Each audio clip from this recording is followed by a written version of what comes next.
मुझे एहसास हुआ कि मैं अपोकलिप्स से पहले वापस आ गई हूं। मैं स्पेस जेट पर खून टपकाकर उसे अपना बनाने ही वाली थी, लेकिन फीमेल लीड गूक विंगवान, जो खुद भी रीबॉर्न थी, पहले ही मेरे डॉम के दरवाजे पर नॉक कर रही थी। मुझे पता है तुम अंदर हो, तुम मेरे भाई से ब्रेकअप कर रही हो, तो उसने जो जेट तुम्हें दिया था तुम्हें मुझे वापस कर देना चाहिए, राइट? मैं जल्दी में जवाब देने नहीं गई। इसके बजाय मैंने एसी का टेम्परेचर 16 डिग्रीज कर दिया। मैंने एक जैकेट उठाकर पहनी और उसके अंदर एक फ्रूट नाइफ छुपा ली। मैंने अपने एक्सप्रेशन को कंट्रोल किया, तभी धीरे से जाकर दरवाजा खोला। किंगमान, तुम यहां कैसे? अंदर आओ, मैं तुम्हारे लिए फ्रूट कट करती हूं। गूक विंगमान तुरंत अंदर नहीं आई। उसने पहले मुझे ऊपर से नीचे तक देखा। इतनी गर्मी में मैं जैकेट पहनी हुई थी।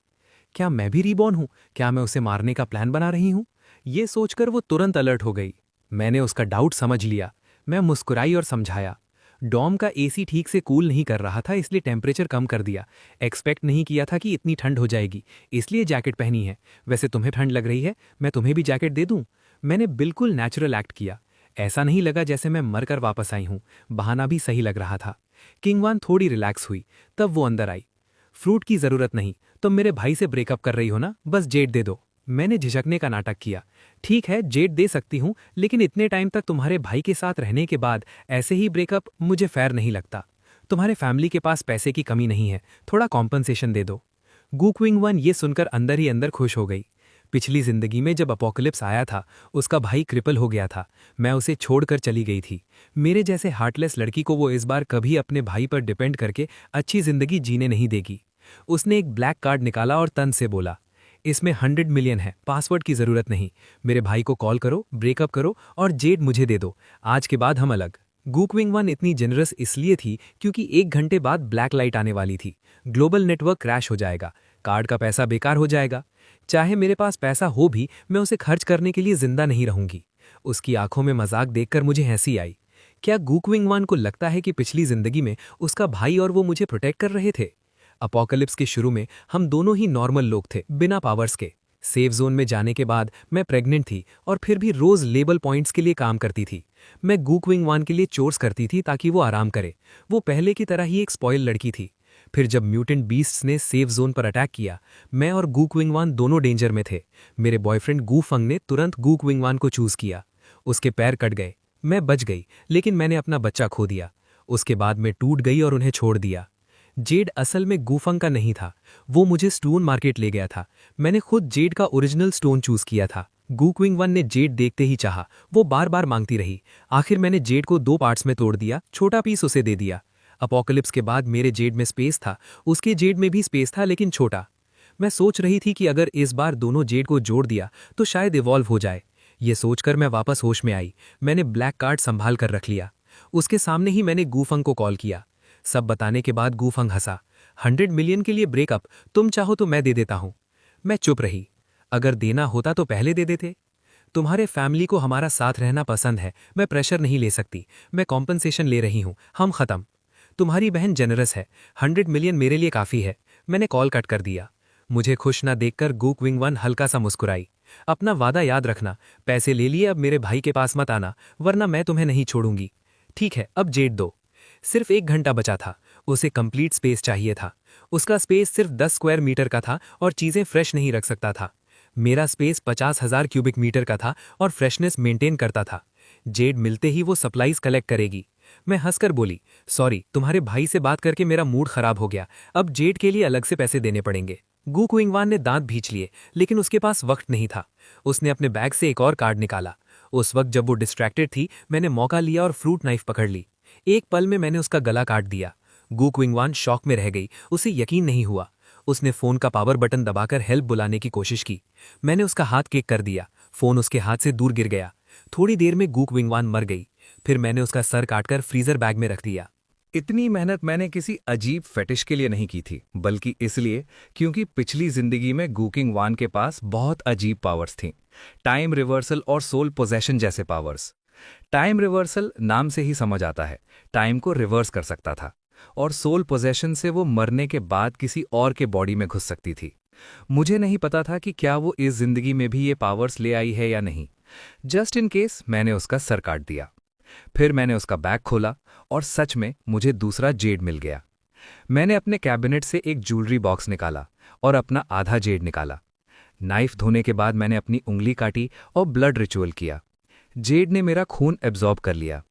दोनों जेड्स वाइट लाइट से चमकने लगे। दोनों की रोशनी एक हो गई और मेरे फोरहेड में घुस गई। सिंक पर सिर्फ एक डल सिल्वर राउंड जेड रह गया। मैं एक पल के लिए जम गई, लेकिन मैंने जेड पहना नहीं। मुझे ऑलरेडी अपने अंदर स्पेस फील हो रहा था। स्पेस 2 पार्ट्स में डिवाइडेड था। पहला पार्ट मेरे जेड का था, 10,000 स्क्वायर मीटर्स। 5 मीटर ऊंचा एक स्टिल स्पेस था जो 50,000 क्यूबिक मीटर्स होल्ड करता था।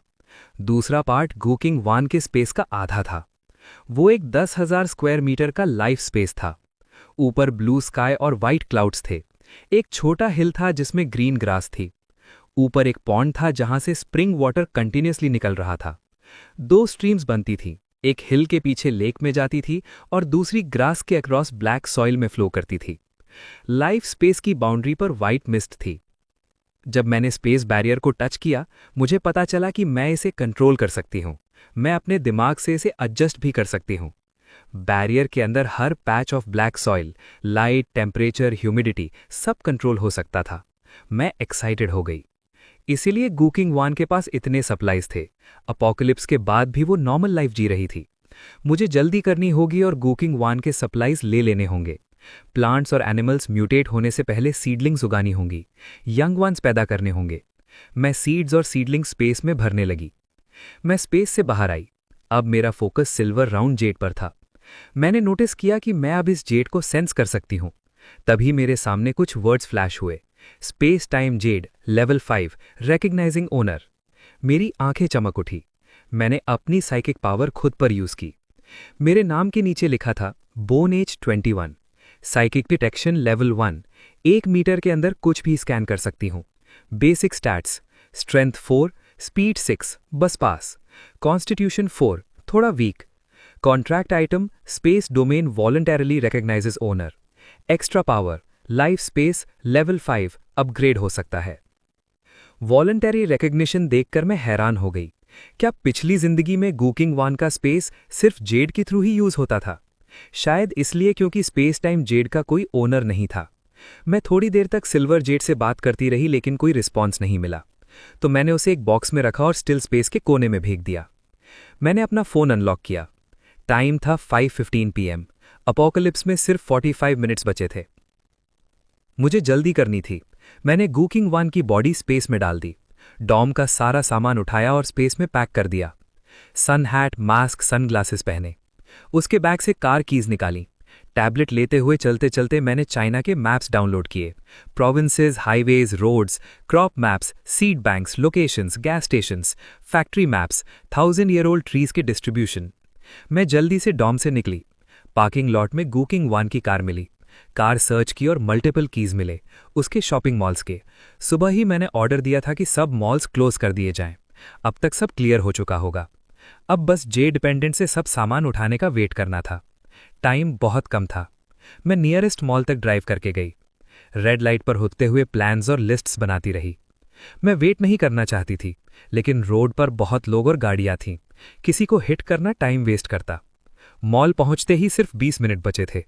मैं स्मूथली अंदर गई और दरवाजे लॉक कर दिए।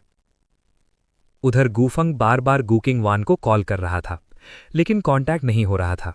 इसीलिए वो खुद हाई यूनिवर्सिटी की तरफ ड्राइव कर गया। मैं बिना कुछ जाने मॉल में चीजें पैक करने में बिजी थी। गुकिंग वान के मॉल में सब कुछ था। फर्स्ट फ्लोर पर बड़ा सुपरमार्केट, ऊपर के 4 फ्लोर्स पर क्लोथ्स, फूड, हाउसिंग, ट्रैवल, हर चीज। मैं फुल स्पीड से पैकिंग करने लगी। Grains, oil, spices, frozen meat, fresh meat, fruits, vegetables, furniture, appliances, हर एज के लिए clothes, men, women, kids, seniors. मुझे एक पेट शॉप भी मिला। 50 कैट्स ग्लास कैबिनेट्स में बंद थीं। कोई कस्टमर नहीं आ रहा था। ये किटन्स पक्का मर जाती। लकी कैट्स, शायद बाहर की एनर्जी एब्जॉर्ब करके पावर्स अवेकन कर ले और ग्लास तोड़कर भाग जाए। लेकिन चांसेस बहुत कम थे। मुझे पिछली जिंदगी के लोग याद आए जिनके पेट्स म्यूटेट हो गए थे। ज्यादातर लॉयल ही बने रहे। मैंने डिसाइड किया ट्राई करना चाहिए। वैसे भी मेरे पास स्पेस है। मैं म्यूटेंट एनिमल्स को रेस कर सकती हूँ, उन्हें बैटल पार्टनर्स बना सकती हूँ। मैंने एक एक करके 10 किटन्स कैरियर्स में रखे, फिर उन्हें स्पेस में स्टोर कर दिया। उसके बाद फोन चेक किया तो 6:03 PM हो चुके थे। मैं ग्लास विंडो के पास गई, बाहर देखा तो लाइट्स ऑलरेडी ऑन थी और डार्क रेन गिर रही थी। मैं टॉप फ्लोर की तरफ गई। मुझे ब्लैक रेन खुद एक्सपीरियंस करनी थी। देखना था क्या मैं अर्ली डार्क पावर्स अवेकन कर सकती हूँ। ऊपर पहुंचकर मैंने 10 किटन्स का केज निकाला और उन्हें रेन में रखा। उसके बाद मैंने बहुत सारे बकेट्स निकाले। मैंने बकेट्स को रूफ पर सेट कर दिया। ब्लैक रेन 7 दिन और रात तक बरसेगी।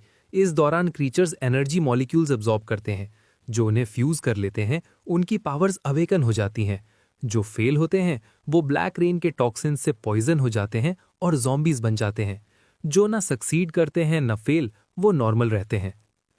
मैंने सोचा अभी जितना हो सके उतना कलेक्ट कर लूं, शायद फ्यूचर में काम आए। ये रेन पावर्स अवेकन कर सकती है या लोगों को ज़ॉम्बीज बना सकती है। शायद कभी ऐसा तरीका मिले जिससे टॉक्सिन्स रिमूव किए जा सकें और एक ऐसी ड्रग बन सके जो पावर्स दे। मैं बिजी थी, मुझे पता ही नहीं चला कि सामने वाली बिल्डिंग से एक पैर, जेट ब्लैक आंखें मुझे क्यूरियोसिटी से देख रही थीं। वो विंडो खोलता है, हाथ बाहर निकालकर ब्लैक रेन पकड़ता है, उसे नाक के पास लाकर स्मेल करता है। क्या इसमें कुछ स्पेशल है? हवा के झोंके से रेन अंदर आ जाती है, उसके बाल भीग जाते हैं। अचानक उसे चक्कर आने लगता है। इधर मैं ऊपर सारे बकेट सेट करने के बाद पूरी तरह भीग चुकी थी। हवा चल रही थी, बहुत ठंड लग रही थी, फिर भी अवेकनिंग का कोई साइन नहीं था। केज में कुछ किटन्स ब्लैक रेन से पूरी तरह भीग चुकी थीं। मैं उन्हें अंदर ले आई। हर कैट के सामने किटन फूड का गॉल और स्पेस का स्प्रिंग वाटर रख दिया। फिर मैंने रूफ पर जमा की गई ब्लैक रेन कलेक्ट की और स्पेस में रख दी। एक बड़ा बाथटब निकाला, उसे ब्लैक रेन से भर दिया। अपना पूरा बॉडी, सर के अलावा, उसमें डुबो दिया। अगर ये काम नहीं किया और कल तक भी मैं अवेकन नहीं हुई तो शायद मुझे बाद में किसी और चांस का वेट करना पड़ेगा। आधा होश में मैं नेक्स्ट स्टेप्स प्लान कर रही थी। सोचते सोचते मेरी आंखें भारी हो गईं, सिर झुक गया, मैं बेहोश हो गई। वू फैंग अभी हाई यूनिवर्सिटी पहुंच गया था। अचानक आसमान अंधेरा हो गया। रिएक्शन देने से पहले ही हल्की बारिश की आवाज आई। वो कार से बाहर निकला। चारों तरफ लाइट्स जल गईं, बारिश उस पर गिरने लगी। तब उसे पता चला कि ये ब्लैक रेन है। वू फैंग ने भौं चढ़ाई, अम्ब्रेला उठाया और मेरे डॉम की तरफ चल दिया। डॉम के नीचे पहुंचते ही अंदर से चीखने, चिल्लाने और मदद की आवाजें आने लगीं। उसे लगा कुछ गलत है। उसने फोन निकाला, लेकिन सिग्नल बिल्कुल नहीं था। तभी एक लड़की हॉलवे से भागते हुए बाहर आई। वो बहुत डर गई थी। वो लड़खड़ाते हुए भागी और चीख कर बोली, "ज़ॉम्बी है, भागो!" अगला ही सेकंड एक ह्यूमनॉइड मॉन्स्टर बाहर आया। उसके दांत तेज थे और स्किन ग्रे थी। उसका रूप डरावना था। ह्यूमन स्मेल आते ही उसने जोर से रोर किया। आवाज कान चीर रही थी। वू फैंग ने कभी अपोकलिप्स नॉवेल्स नहीं पढ़ी थीं, लेकिन मेरे साथ मूवीज देखी थीं। उसने ब्लैक रेन और ज़ॉम्बी को देखा और तुरंत समझ गया, अपोकलिप्स शुरू हो चुका है। उसने उस लड़की को इग्नोर किया, ज़ॉम्बी से बचकर सीधा मेरे डॉम की तरफ भागा। जैसे ही वो हॉलवे एंट्रेंस पर पहुंचा, एक छोटी सी लड़की सीढ़ियों से नीचे आई। उसे देखकर उसकी आंखें चमक उठीं। उसने वू फैंग का हाथ पकड़ा और उसे बाहर खींचने लगी। "भाई, अभी एक्सप्लेन करने का टाइम नहीं है। मैं किंग वान हूं, भागो, अपोकलिप्स आ गया है। सबसे इंपॉर्टेंट है सप्लाईज कलेक्ट करना।" वो किंगमान बहुत एंग्शियस लग रही थी। वू फैंग के मन में गुस्सा आया। उसने सोचा, वो क्रूअल लड़की भी शायद उसकी तरह रीबॉर्न है। अच्छा हुआ कि जब वो वापस आया, उसकी माइंड पैरासाइट पावर भी वापस आ गई।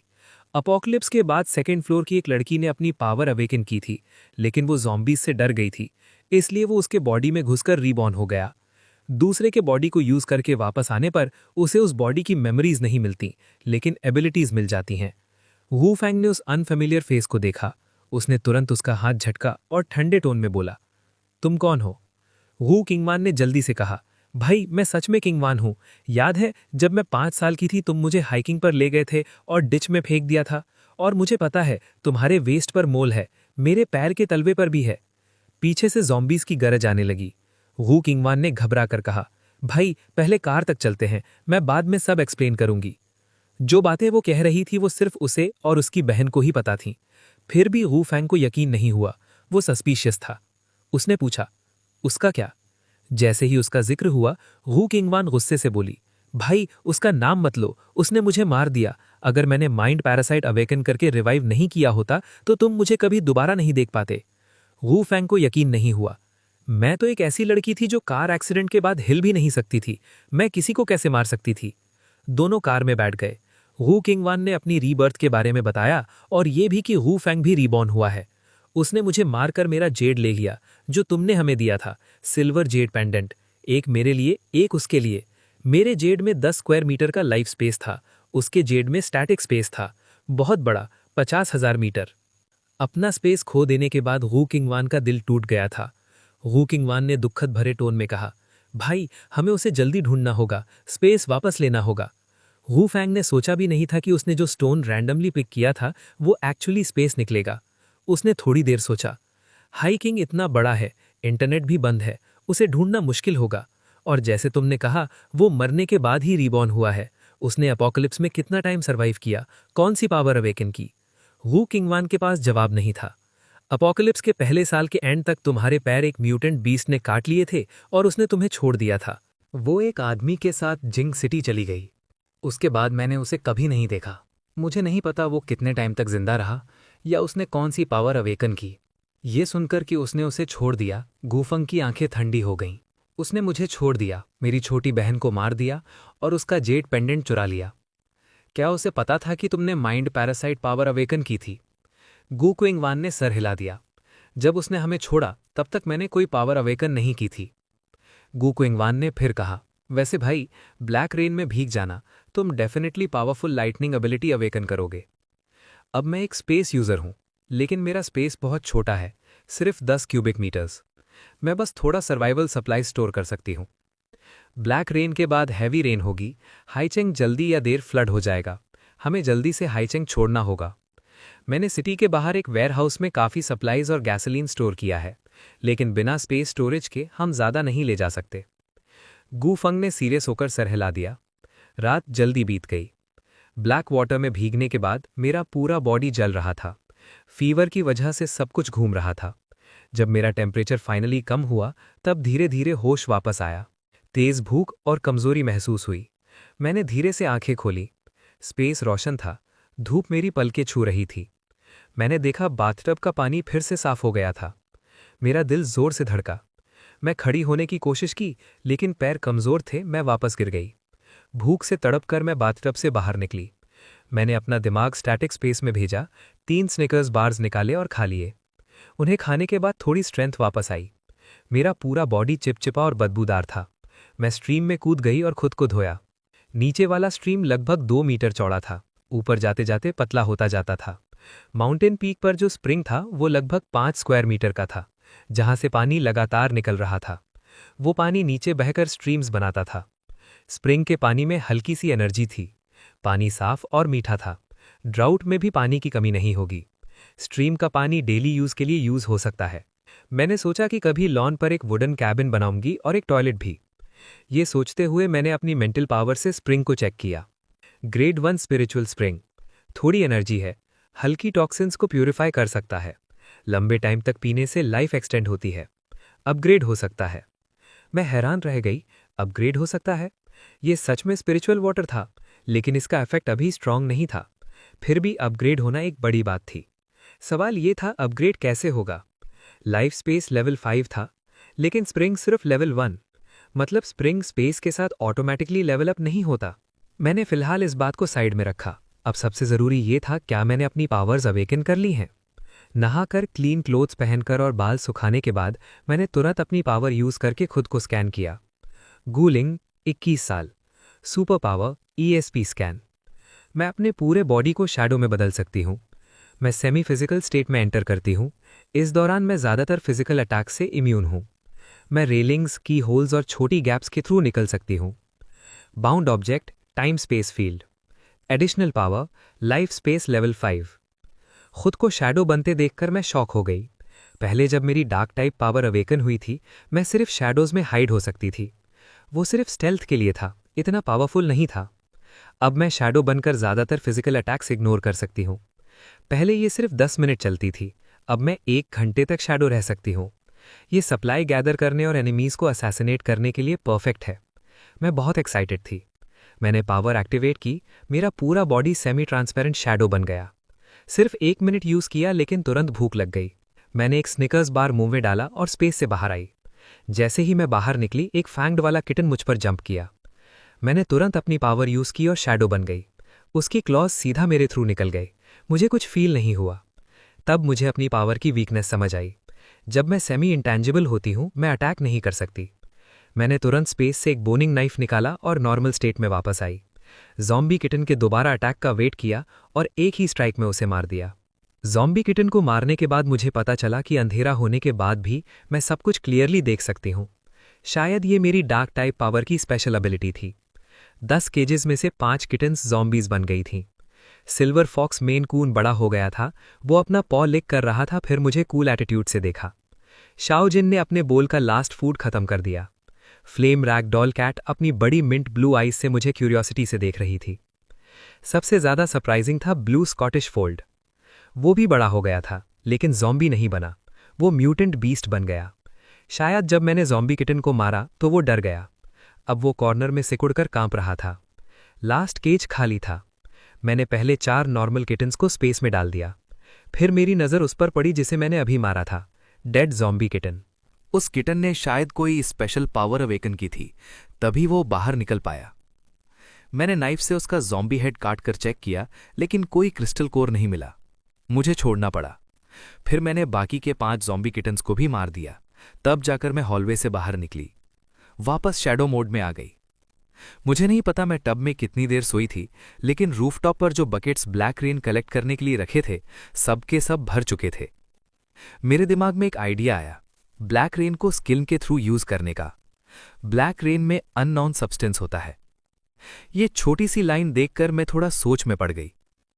फिर मैंने अपना फोकस फ्रोजन स्पेस में लगाया, स्पेस को मैनिपुलेट किया, कंप्रेस किया और कॉर्नर में 1000 क्यूबिक का एक सेक्शन बना दिया, सिर्फ ब्लैक रेन स्टोर करने के लिए। बाकी सारा सामान हर जगह पड़ा था। मेरा स्पेस अब ऑलमोस्ट आधा भर चुका था। सब कुछ बहुत मैसी था। स्पेस की हाइट 5 मीटर थी और ऊपर का वर्टिकल स्पेस काफी खाली था। मैंने फोन निकाला, डेट देखी और रियलाइज हुआ कि मैं पूरा एक दिन सोई रही। अब ऑलरेडी डे 2 का 8 PM हो चुका था। मुझे अब चलना होगा। अंधेरा मेरे लिए बेस्ट कैमोफ्लाज था। मैं पूरी ब्लैक आउटफिट में थी, हेलमेट पहनकर अपनी छोटी ई स्कूटर पर स्ट्रीट्स में तेज स्पीड से निकल रही थी। ज़ॉम्बीज मेरे पीछे दौड़ रहे थे, रोर करते हुए। मैं किसी को भी इग्नोर कर रही थी जो मुझे रोकने की कोशिश करे। मुझे ये ई स्कूटर रोड के साइड मिला था, की भी उसमें लगी थी। ओनर या तो ज़ॉम्बी बन गया होगा या किसी ज़ॉम्बी ने खा लिया होगा। अपोकलिप्स के बाद से शहर में पूरा केओस था। हेईचैंग पहले ही क्राउडेड था, हर जगह कार्स थीं। ड्राइविंग बेकार थी, बस ट्रैफिक में फंस जाओगे। ऑनेस्टली ई स्कूटर्स, बाइक्स और स्केटबोर्ड्स ही बेस्ट सर्वाइवल ऑप्शंस थे। अभी सिर्फ डे 2 है। मोस्ट ज़ॉम्बीज अभी फास्ट मूव नहीं कर सकते। एक अडल्ट इंसान ईजिली उनसे तेज भाग सकता है, और अभी ज्यादा ज़ॉम्बीज के पास क्रिस्टल कोर्स भी नहीं है। इस टाइम ज़ॉम्बीज को मारना मेरे लिए टाइम वेस्ट था। मैं उन्हें अवॉइड करूंगी और अपनी पावर सेव करूंगी। अपने प्लान के अकॉर्डिंग मैं पहले हार्डवेयर स्टोर, नाइफ शॉप और ई स्कूटर स्टोर में घुसी। फार्मेसी और हार्डवेयर स्टोर से टूल्स उठाए, नाइफ शॉप से नाइव्स लिए। अपोकलिप्स के बाद वेपन्स बहुत इंपॉर्टेंट हो गए हैं। नाइफ शॉप में मुझे कुछ परफेक्ट नाइव्स मिले। एक ब्लैक डैगर मेरा फेवरेट बन गया। जब मैं स्ट्रीट फार्मेसी पहुंची, वहां पहले से लोग सामान ले रहे थे। फार्मेसी का क्लर्क ज़ॉम्बी बन चुका था और फ्लोर पर गिरा हुआ था। उसके गले से ब्लैक ब्लड निकल रहा था। सिर्फ सेकेंड डे है, लेकिन लोग समझ गए हैं कि दुनिया बदल चुकी है। जो स्मार्ट और डेयरिंग लोग हैं, वो कियोस्क का यूज करके सप्लाईज घर ले जा रहे हैं, स्पेशली फूड और मेडिसिन। इससे सिटी और भी केओटिक हो गई है। ज्यादातर लोग घरों में छुप रहे हैं, ब्लैक रेन या ज़ॉम्बीज से डरकर। मैं जब भी किसी जगह जाती हूं, सबसे पहले पावर ऑफ करती हूं, क्योंकि मैं अंधेरे में देख सकती हूं। ये मेरी डार्क पावर का सबसे बड़ा एडवांटेज है। एक बार किसी ने मुझे पावर ऑफ करते हुए देख लिया और स्टिक लेकर मुझ पर अटैक करने आया, लेकिन मैं 1 सेकंड में अंधेरे में गायब हो गई। वो डर गया। डे 2 पर अभी ज्यादा लोगों ने पावर्स अवेकन नहीं की हैं। मैंने ब्लैक रेन कोट, मास्क और सनग्लासेस पहना हुआ था। उसने सिर्फ मेरा सिलुएट देखा, फेस नहीं। थोड़ी देर में फार्मेसी का सारा मेडिसिन गायब हो गया। मैंने जो चाहिए था उठाया और तुरंत निकल गई। मैं हर स्टोर लूट नहीं रही थी। पहला, मेरे पास इतना टाइम नहीं था। दूसरा, ज्यादातर जगह ऑलरेडी खाली हो चुकी थी। और तीसरा, मेरे पास इतनी स्पेस नहीं थी, वरना मैं दूसरों के सर्वाइवल में रुकावट बन जाती। मेरे पास स्पेस है फार्मिंग के लिए, मैं बाद में खुद प्रोड्यूस कर सकती हूं। मेडिसिन, टूल्स और कुछ क्लोथ्स लेने के बाद मैं डॉक की तरफ गई। डॉक पर लाइट्स ऑन थी। अंधेरे में मैंने 2 लोगों को आर्मी ग्रीन यूनिफॉर्म में अंदर जाते देखा। मैं तुरंत वापस मुड़ गई। अपोकलिप्स शुरू हुए 1 दिन हो चुका था। गवर्नमेंट ऑलरेडी एक्शन ले चुकी थी। लोगों को गैदर कर रही थी। पहले लार्ज सप्लाईज कंट्रोल करेगी, फिर पब्लिक का ध्यान रखेगी। ब्लैक रेन के बाद 1 महीने की हैवी रेन आती है। वो रेन ब्लैक रेन की पावर को जमीन के हर कोने में फैला देती है। पिछली बार सिटी गवर्नमेंट ने सबको हेईचैंट्रे इवैक्यूएट कर दिया था। जितना स्ट्रांग बॉडी होगा उतना ज्यादा चांस होगा पावर अवेकन करने का। अपोकलिप्स के स्टार्ट में सिर्फ 1% लोगों ने पावर्स पाई थीं। इसमें से आधे मिलिट्री और एथलीट्स थे। मैंने कभी नेशन की पावर को अंडर एस्टिमेट नहीं किया। अपोकलिप्स के बाद जल्दी जल्दी बेसिस बनाए गए, सप्लाईज गैदर की गईं, ट्रूप्स भेजे गए लोगों को बचाने के लिए। मुझे नहीं पता दूसरे कंट्रीज का क्या हाल था, लेकिन शाह कंट्री में सब कुछ कंप्लीटली कोलैप्स नहीं हुआ था। सर्वाइव करना मुश्किल था, ज़ॉम्बीज और म्यूटेंट प्लांट्स और एनिमल्स की वजह से। सर्वाइवल धीरे धीरे और मुश्किल होता गया और क्लास डिवाइड और बढ़ता गया। अपोकलिप्स डेंजरस था, लेकिन एक ग्लोबल रीसेट भी था। टॉप क्लास लोग क्राइसिस में भी अच्छी लाइफ जी रहे थे। मिडिल क्लास लोग मैनेज कर लेते थे, कभी कभी अच्छा खाना भी मिल जाता था। लोअर क्लास लोग बस मुश्किल से सर्वाइव कर रहे थे। 3 साल के अपोकलिप्स में मैं तीनों क्लासेस में रह चुकी हूं। बहुत अप्स एंड डाउन्स देखे और आखिर में मौत मिली। बेसिस के अंदर रूल्स होते थे, लेकिन हर बेस का सिस्टम अलग अलग होता था। कुछ बेटर और रिलायबल सिस्टम्स वाले थे, लेकिन अंधेरा हर जगह था। बेसिस के हर कोने में अंधेरा था। कुछ चीजें सबको पता थीं, कुछ छुपी हुई थीं, जैसे अपोकलिप्स से पहले होता था। बाहर सरवाइव करना सिर्फ अपनी एबिलिटी पर डिपेंड करता था। मुझे बस अच्छा जीना था, अपनी पहले वाली लाइफस्टाइल मेंटेन करनी थी, इसलिए मुझे और स्ट्रांग बनना ही था। मैं डॉक्स गई थी, सोचा था कुछ अच्छे कंटेनर्स मिल जाएंगे, लेकिन अब लग रहा था ये पॉसिबल नहीं है। तो मैं सीधा ऑटो सिटी चली गई। जिया कंट्री में जब भी क्राइसिस होता है, लोग पूरी तरह से गुड स्टॉक करने लगते हैं, इसलिए ऑटो सिटी में सबसे कम लोग थे। यहाँ इंसानों से ज्यादा ज़ॉम्बीज घूम रहे थे। मैंने ज़ॉम्बीज को अवॉइड किया और अलग अलग ऑफ रोड व्हीकल्स कलेक्ट किए। Of road campers, dirt bikes, mountain bikes, windshield washer fluid और कार रिपेयर टूल्स भी लिए। नियर बाय से कुछ फार्म मशीन्स भी उठाए। Steel plates, glass sheets, wire, steel coils, screws, solar panels, generators, batteries और घर रिपेयर के टूल्स। स्टील प्लेट्स और कॉइल्स मेरे लिए यूजफुल थे, या बेस में ट्रेड के लिए, और ज़ॉम्बीज या लोगों को मारने के लिए भी। डजन्स टन स्टील कॉइल से ज़ॉम्बीज को क्रश कर सकती हूँ, बिल्कुल पेस्ट बन जाएंगे। लेकिन यूज करते वक्त केयरफुल रहना पड़ेगा, अगर खुद पर गिर गया तो खत्म। मैंने ये सब स्टेसिस स्पेस में नहीं रखा, लाइफ स्पेस के लॉन पर छोड़ दिया। सब स्टोर करने के बाद मैं सीड कंपनी, अर्ब सप्लायर और फार्मा कंपनी की तरफ गई। सीड कंपनी के डोर्स टाइटली बंद थे, तो मैंने अपनी पावर से अंदर घुस गई। मार्केट में जितने भी सीड्स मिलते हैं यहाँ सब थे। मैंने मेडिसिनल अर्ब सीड्स और अर्ब्स लिए, उनके लिए स्पेस में अलग स्टोरेज सेट किया।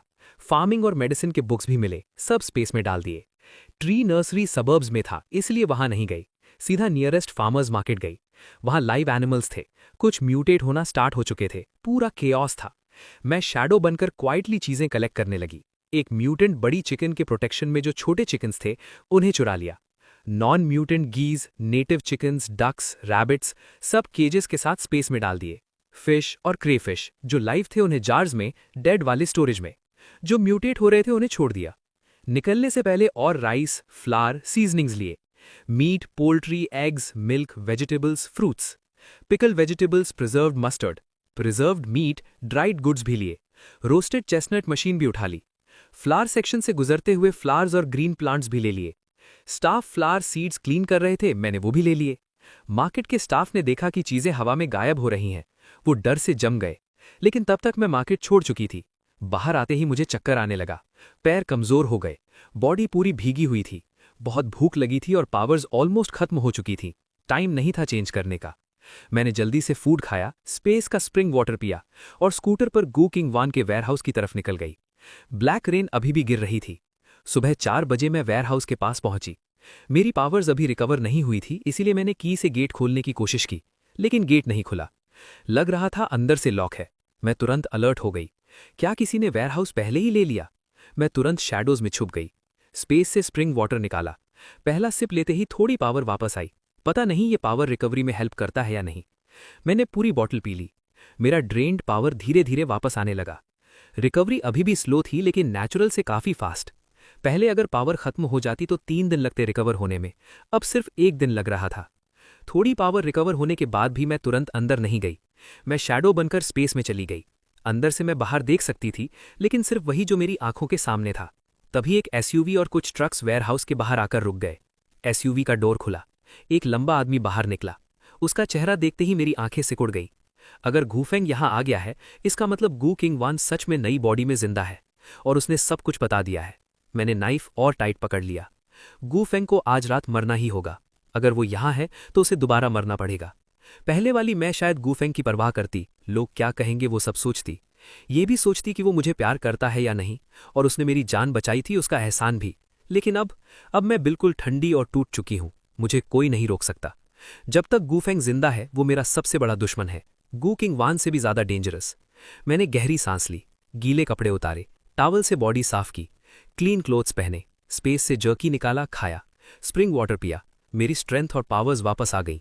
अगला टारगेट गूफेंग, उसे मरना ही होगा। गूफेंग की ठंडी नजर उस जगह पर टिक गई जहां से मैं अभी स्पेस में गई थी।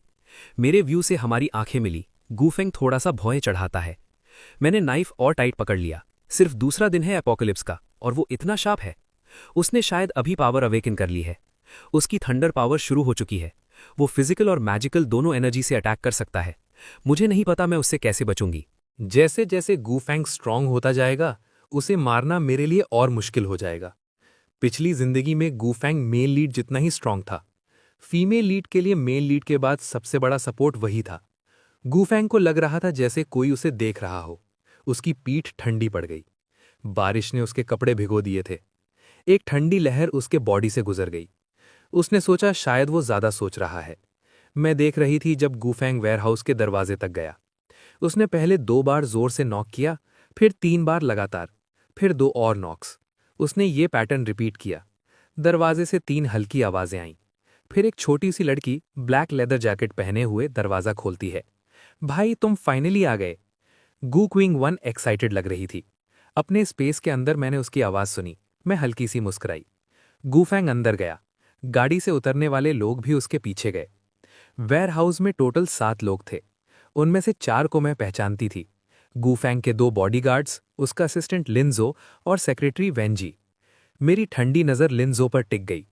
उसके सिल्वर रिम्ड ग्लासेस के पीछे उसका चेहरा। पिछली जिंदगी में ये चारों गूफेंग की टीम में थे। बॉडीगार्ड्स का कंटेम्प्ट अलग था। वेंजी के ताने और लिंजो की चालाकियां। लिंजो और गूक्विंग वन ने मिलकर मुझे मारने की कोशिश की थी। उन्होंने मुझे ज़ॉम्बी होड में धक्का दे दिया था। मुझे बाइट लग गया था। किस्मत अच्छी थी कि मैं ज़ॉम्बी नहीं बनी, लेकिन मुझे कोई पावर भी अवेकन नहीं हुई। जिस दिन गूफेंग ने मुझे टीम से निकाला, लिंजो के दिमाग में गलत इरादे आ गए। वो और 2 बॉडीगार्ड्स मेरे साथ कुछ करना चाहते थे। शायद इसलिए क्योंकि गूक्विंग वन भी लड़की थी। उसने रोक दिया जब उसे पता चला। उसने मुझे बचाया। आज के टारगेट लिस्ट में कुछ और नाम जुड़ गए। अब जब मेरी पावर्स थोड़ी रिकवर हो गई थी, मैं शैडो बनकर लास्ट आदमी के शैडो के नीचे छुपकर वेयरहाउस के अंदर घुस गई। अंदर जाते ही मैं शेल्फ्स के शैडोज के नीचे अपनी स्पेस में वापस आ गई। एक नज़र में ही समझ आ गया। शेल्फ्स सप्लाई के बॉक्सेस से भरी हुई थीं। राइस के बैग्स, ऑयल के बैरल्स। कॉर्नर में जब मैंने गैस और डीजल के बैरल्स देखे, मेरी आंखें चमक उठी। मुझे पता था गूक्विंग वन सिर्फ गैस ही नहीं बल्कि कोल और चारकोल भी स्टोर कर रही थी। ये तो जैकपॉट था। मैं स्पेस के लॉन पर बैठकर अपना लंच बॉक्स खा रही थी। केज में बंद 4 किटन्स को देखकर हल्की सी हंसी आई। मैं अपना लंच बॉक्स लेकर उनके पास गई। मैंने साइकिक स्कैन यूज किया। Silver fox Maine coon, immune cat, bone age 2 months, strength 9, speed 9, constitution 6, wind power stage 1, Scottish fold, bone age 2 months, strength 1, speed 4, constitution 1, power insight stage 1, 100 metres तक danger sense कर सकता है। ये देखकर मेरी आंखें चमक उठी। मैंने केज खोला और छोटी फोल्ड को एक किस दिया। कितनी अच्छी किटी है मेरी। फोल्ड डर गई। अपने पॉज से फेस छुपाकर कांपने लगी। बहुत टिमिड थी। मैंने स्पेस से एक बड़ा कैट बेड निकाला। 4 किटन्स को उसमें रख दिया। शायद अपने जैसी स्मेल पाकर फोल्ड थोड़ी काम हो गई। वो गोल्डन कैट के पास जाकर रैगडॉल के साथ लगकर बैठ गई। मैं स्कैन करती रही। Golden cat, bone age 2 months, strength 2, speed 5, constitution 7, कोई फ्लेम पावर नहीं। Ragdoll, bone age 2 months, strength 1, speed 6, power healing. ये देखकर मैं अंदर से बहुत खुश हो गई। 4 किटन्स में से 3 म्यूटेंट एनिमल्स बन चुके थे।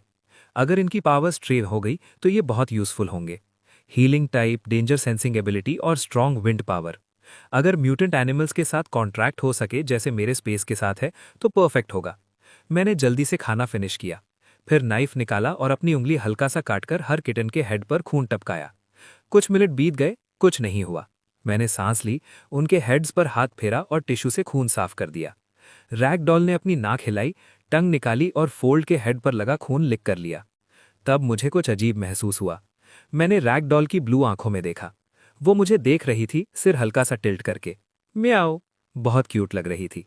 मैं उसे पेट करने लगी। रैगडॉल ने फेस हटा लिया, फिर उसने मेरी उंगली लिक कर ली। नाइफ से जो छोटा वुंड बना था वो इंस्टेंटली हील हो गया। किटन ने धीरे से म्याऊं किया। मेरा दिल पिघल गया। उसकी मिंट ब्लू आंखों में देखकर वो अजीब फीलिंग और स्ट्रांग हो गई। फिर रैगडॉल के पेट से आवाज आई। मैंने सर हिलाया। 4 बोल्स कैट फूड के निकाले और लॉन पर रख दिए। 1 बोल स्प्रिंग वाटर भी। फूड की स्मेल से किटन्स बेड से निकलकर खाने लग गई। किटन्स धीरे धीरे स्टोन बोल्स के पास आए और खाना खाने लगे। रैगडॉल ने मेरी तरफ देखा, एक बार म्याऊं किया, फिर खाने लग गई।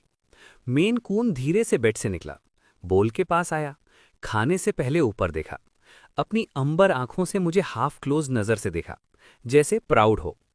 अब सिर्फ छोटी फोल्ड बेड में थी, नर्वस म्याउइंग कर रही थी। मैंने सांस ली, उसे उठाकर बोल्स के पास रखा, धीरे से उसे स्ट्रोक किया। फोल्ड ने मेरा हाथ स्मेल किया और धीरे धीरे काम हो गई। फिर बाकी किटन्स के साथ खाना खाने लगी।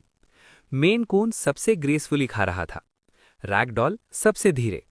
गोल्डन कैट तो सीधा गॉबल कर रही थी। कुछ ही देर में बड़ा बोल खाली हो गया। मैं शॉक हो गई। अगर मैंने स्कैन नहीं किया होता तो मैं सोचती कि गोल्डन कैट ही सबसे स्ट्रांग है। गोल्डन कैट खाना खत्म करके मेरे पास आई, मुझे स्मेल किया, एक बार म्याऊ किया, फिर रैगडॉल के पास जाकर उसके हेड पर लगा मेरा खून लिक किया। वो किटन का खून नहीं था, मेरा था। लिक करने के बाद वो मेरा खाना नहीं चुरा रही थी, मेरे सामने बैठकर मुझे देख रही थी, जैसे कंप्लेन कर रही हो कि मैंने उसे कम खाना दिया। चारों किटन्स बहुत खूबसूरत थे। मुझे सबसे ज्यादा कंसर्न ब्लू फोल्ड के लिए था। उसकी कॉन्स्टिट्यूशन सिर्फ 1 थी। स्कॉटिश फोल्ड्स में जेनेटिक प्रॉब्लम्स होती हैं। पता नहीं म्यूटेशन के बाद वो बीमार हो जाएगी या सफ़र करके मर जाएगी। मुझे हॉस्पिटल से कॉन्ड्रॉइटिन लाना पड़ेगा। मैंने अपने नोटबुक में नोट लिखा, अगर कॉन्स्टिट्यूशन बढ़ाने वाली चीज़ें मिल जाएं तो और अच्छा होगा। गोल्डन चिंचिला प्यार से मुझसे रब हुई। मेरे अंदर फिर से वो अजीब फीलिंग आई जो पहले रैगडॉल के साथ आई थी। रब करने के बाद वो दोबारा खाने लग गई। मुझे सोचने का टाइम नहीं मिला। मैंने अभी अभी गू क्विंग वॉन की आवाज़ सुनी थी। भाई, मॉल के सरप्राइज मिस्टीरियसली गायब हो गए। ये शिया का काम है, उसके अलावा कौन इतना सामान ले सकता है? उसने स्पेसिफिकली मेरे मॉल को टारगेट किया। गू क्विंग वॉन गुस्से में थी। अब उसे ढूंढना नीडल लेना हेस्टैग जैसा है। पहले सप्लाईज लेते हैं, बीजिंग चलते हैं, मॉम, डैड और भाई को ढूंढते हैं।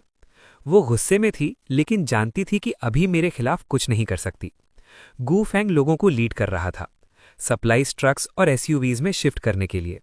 गू क्विंग वॉन शेल्फ से सप्लाईज चूज कर रही थी और अपने 10 क्यूबिक मीटर स्पेस में डाल रही थी। मैं देख रही थी जब वो मेरे हाइडिंग स्पॉट के पास आई। वो और पास आई और पास आई। मेरे लिप्स पर एक ठंडी स्माइल आई। मेरे हाथ में ब्लैक डैगर आ गया। मुझे गू क्विंग वॉन की स्पेशल एबिलिटी याद आई। मैंने डैगर को बोनिंग नाइफ से रिप्लेस किया, नाइफ को बैलेंस किया, हाथ को लूज किया। मेरे पास बहुत कम डार्क पावर बची थी, शायद 1 मिनट के लिए। मैंने ट्राई किया, अपने बॉडी का ज्यादा हिस्सा शैडो बना दिया, सिर्फ आर्म को नॉर्मल रखा। काम कर रहा था। वर्कहाउस की लाइट्स ऑन थी।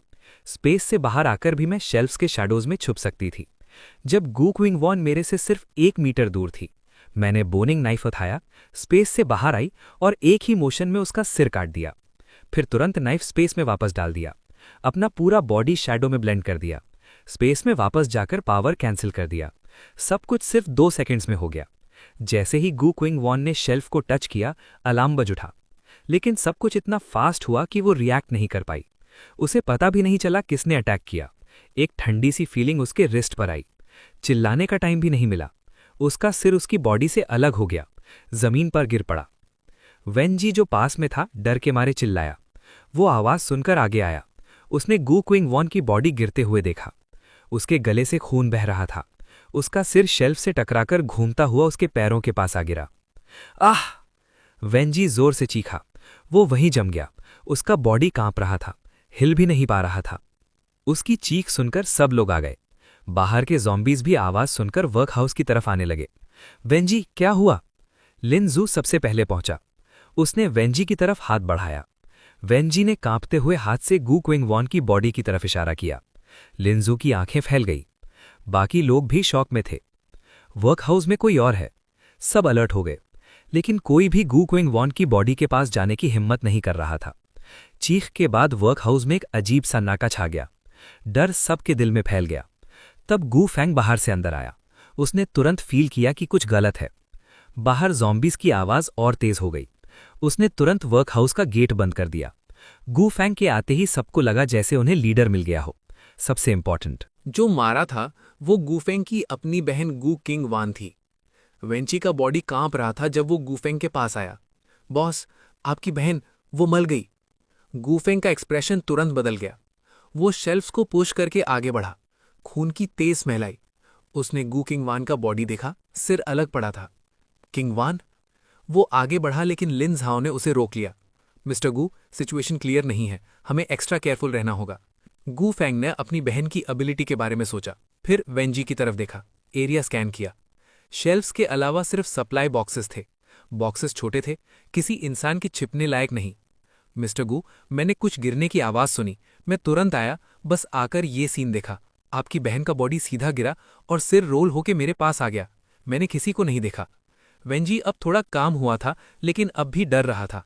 8 लोग फ्लैशलाइट लेकर हर जगह सर्च करने लगे। अंदर बाहर सब चेक किया। 1 घंटा बीत गया। सप्लाईज और उनके अलावा कोई आउटसाइडर नहीं था। मेरे स्पेस के अंदर गू किंग वान का सिर काटने के बाद मेरा हाथ शॉक से सुन्न हो गया था। मैंने हाथ रिलैक्स किया। कुछ मिनट लग गए एक वेट स्टोन ढूंढने में। मुझे अपने स्पेस को ऑर्गेनाइज करना पड़ेगा। इमरजेंसी में अगर सामान नहीं मिला तो प्रॉब्लम होगी। मैं नाइफ शार्पन करते हुए सोच रही थी कि जल्द ही सब अरेंज करना होगा। बाहर गूफैंग अपनी टीम के साथ वेयरहाउस चेक कर रहा था। मैंने शार्पन किए हुए नाइफ्स, एक्सेस और डैगर्स को ग्रास पर लाइन में रख दिया। जब मैं बिजी थी, गोल्डन चिंचिला ने अपना फूड खत्म कर लिया। उसने स्याओजी को साइड कर दिया और बाकी फूड ले लिया। गोल्डन चिंचिला काफी अग्रेसिव थी। स्याओजी डर के पीछे हट गया और रैगडॉल के पास चला गया। रैगडॉल जेंटल थी। उसने स्याओजी को भगाया नहीं, उसके फेस पर लगा फूड लिक किया। लेकिन जब गोल्डन चिंचिला ने स्याओजी का फूड खत्म कर दिया, वो रैगडॉल के फूड पर भी चढ़ गई। रैगडॉल ने कुछ नहीं कहा। तीनों किटन्स एक ही बोल शेयर करने लगे। गोल्डन चिंचिला सबसे फास्ट खाता था। थोड़ी देर में फूड खत्म हो गया। रैगडॉल पानी के पास चली गई। स्याओजी उसके पीछे गया। स्याओजी को रैगडॉल के पास रहकर सेफ फील होता था। गोल्डन चिंचिला अभी भी भूखी थी। उसकी नज़र मेन कून के फूड पर गई। मेन कून ने ठंडी नज़र से उसे देखा। वो गोल्डन चिंचिला से 2 गुना बड़ा था। डर लग रहा था। गोल्डन चिंचिला थोड़ी देर हेजिटेट हुई, फिर बोल की तरफ दौड़ी। मेन कून ने एक म्याऊ के साथ हवा का झटका दिया। गोल्डन चिंचिला दूर गिर गई। वो दोबारा उठकर वापस आई, फिर दोबारा हवा से उड़ गई। ये ऐसे ही चलता रहा। मेन कून की पावर अभी नई थी, जल्दी खत्म हो रही थी। गोल्डन चिंचिला भी जिद्दी थी। आखिर दोनों लड़ने लगे। पहले मेन कून सॉफ्टली फाइट कर रहा था, जैसे हवा से जेंटली पुश कर रहा हो, लेकिन गोल्डन चिंचिला पे पूरी स्ट्रेंथ से अटैक किया। मेन कून 1 सेकंड के लिए फ्रीज हो गया। उसके बाल खड़े हो गए। फिर वो जंप करके अटैक करने लगा। मैं बाहर की सिचुएशन पर फोकस कर रही थी। जैसे ही गूफैंग मेरे 1 मीटर के रेंज में आएगा, मैं तुरंत अटैक करूंगी। 1 घंटा बीत गया। गूफैंग की टीम किलर को नहीं ढूंढ पाई। जहां गू किंग वान मरी थी, वहां भी कुछ अनयूजुअल नहीं मिला। गूफैंग आगे बढ़ा, स्क्वाट करके बॉडी चेक की। उसकी नजर नेक के कट पर गई। एक ही स्ट्राइक में सिर अलग किया गया था। कौन इतनी स्पीड से ये कर सकता है? उसने अपनी बहन की बात याद की। मैंने उसे मारा और उसका लाइफ स्पेस ले लिया। लाइफ स्पेस में बॉडी भी जा सकती है। वो उसकी कार ले गया था। कार में वेयरहाउस की भी थी। क्या वो सच में यहीं छुपा है? गूफैंग ने सोचा, ये पॉसिबल नहीं है। उसकी बहन ऑलरेडी मर चुकी थी और बॉडी चेंज कर चुकी थी। नया बॉडी मेरे खिलाफ क्यों होगा? उसके दिमाग में ये सब फ्लैश हुआ। जैसे ही मैं अटैक करने वाली थी, लिन झाओ ने एनर्जी फ्लक्चुएशन फील किया। सावधान! गूफैंग तुरंत खड़ा हो गया। मेरा रिदम टूट गया। मैंने आंखें सिकोड़ी और एक थॉट से गूफैंग को अपने स्पेस में खींच लिया। जैसे ही वो अंदर आया, मैं रेडी थी। 10 टन से ज्यादा वेट का स्टील रोल सीधा उसके सर पर गिरा। एक ही पल में वो क्रश हो गया। नीचे ग्रास में डेंट पड़ गया। स्टील के नीचे से लाल खून बहने लगा। एक जिंदा इंसान पल में गायब हो गया। सब लोग डर के मारे जम गए, जैसे हर जगह भूत हो। एक बड़ा बॉडीगार्ड चिल्लाया और वेयरहाउस से भाग गया। बाकी सबको भी बुरा एहसास हुआ। सब मुड़कर भागने लगे। लिन ज़ो ने फिर से एनर्जी सर्च फील किया। उसका चेहरा डर से भर गया। वो भी भागने लगा। लेकिन सिर्फ 2 कदम ही चला था कि शैडोज से एक डैगर निकला, हवा को चीरते हुए सीधा उसकी गर्दन के पीछे जा लगा। मेरे लिए लिन ज़ो को मारना जरूरी था। पिछली जिंदगी में वो गू क्विंग वान के साथ मिलकर मुझे टॉर्चर करता था। अगर अभी नहीं मारा तो दोबारा चांस नहीं मिलेगा। जो 2 बॉडीगार्ड्स भाग गए थे, उन्हें देखकर मेरी आंखें ठंडी हो गईं। अब चेस करना बेकार था, लेकिन मैं ग्रजेस रखती हूं, दोबारा मिले तो नहीं छोड़ूंगी। गू क्विंग वान ही मेरी दुश्मन नहीं थी, ये सब भी उसके साथ थे। ऑफिस के लोगों ने मुझे मुश्किल वक्त में हेल्प किया था, उन्हें मैं छोड़ देती हूं। अगले बार मिले तो बस अजनबी रहेंगे। थोड़ी देर बाद बाहर से कार इंजन की आवाज आई। ज़ॉम्बीज जो वेयरहाउस के बाहर जमा थे, उन लोगों के पीछे भाग गए। मैं डार्कनेस से बाहर आई। एक थॉट से मेरा बोनिंग नाइफ हाथ में आ गया। लिन ज़ो अभी भी शॉक में था। मैंने उसका सर काट दिया, फिर एक स्टिक से उसका ब्रेन हिलाया। अंदर से एक सफेद क्रिस्टल कोर निकला, सोयाबीन साइज का। मैं मुस्कुराई, इसलिए ये मेन स्ट्रैटेजिस्ट था। दूसरे दिन ही क्रिस्टल कोर बना लिया। मैंने उसे पानी से साफ किया, लेकिन अब्जॉर्ब नहीं किया, पॉकेट में रख लिया। क्रिस्टल अब्जॉर्ब करने में टाइम लगता है, और अभी मेरे पास ज़्यादा इंपॉर्टेंट काम है। मैंने लिन ज़ो का बॉडी एक बड़े फाइबर बैग में पैक किया, अपने स्टिल स्पेस में एक अलग एरिया बनाया और उसमें उसका बॉडी रख दिया। खून से भरा पावर्ड बॉडी म्यूटेंट प्लांट्स और ज़ॉम्बीज को अट्रैक्ट करता है। दुश्मन का बॉडी वेस्ट क्यों जाने दूं? फिर मैंने वेयरहाउस की लाइट बंद कर दी। मैं अंधेरे में देख सकती हूँ। डार्कनेस मेरा बेस्ट कवर है। मैं गू क्विंग वान के सर के पास गई, उसका स्कल खोला और एक सिल्वर वाइट क्रिस्टल कोर निकला, सोयाबीन साइज का। मैंने याद किया, अभी उसने कुछ आइटम्स अपने स्पेस में स्टोर किए थे, मतलब उसकी पावर स्पेस रिलेटेड थी। मैंने मेंटल स्कैन यूज किया।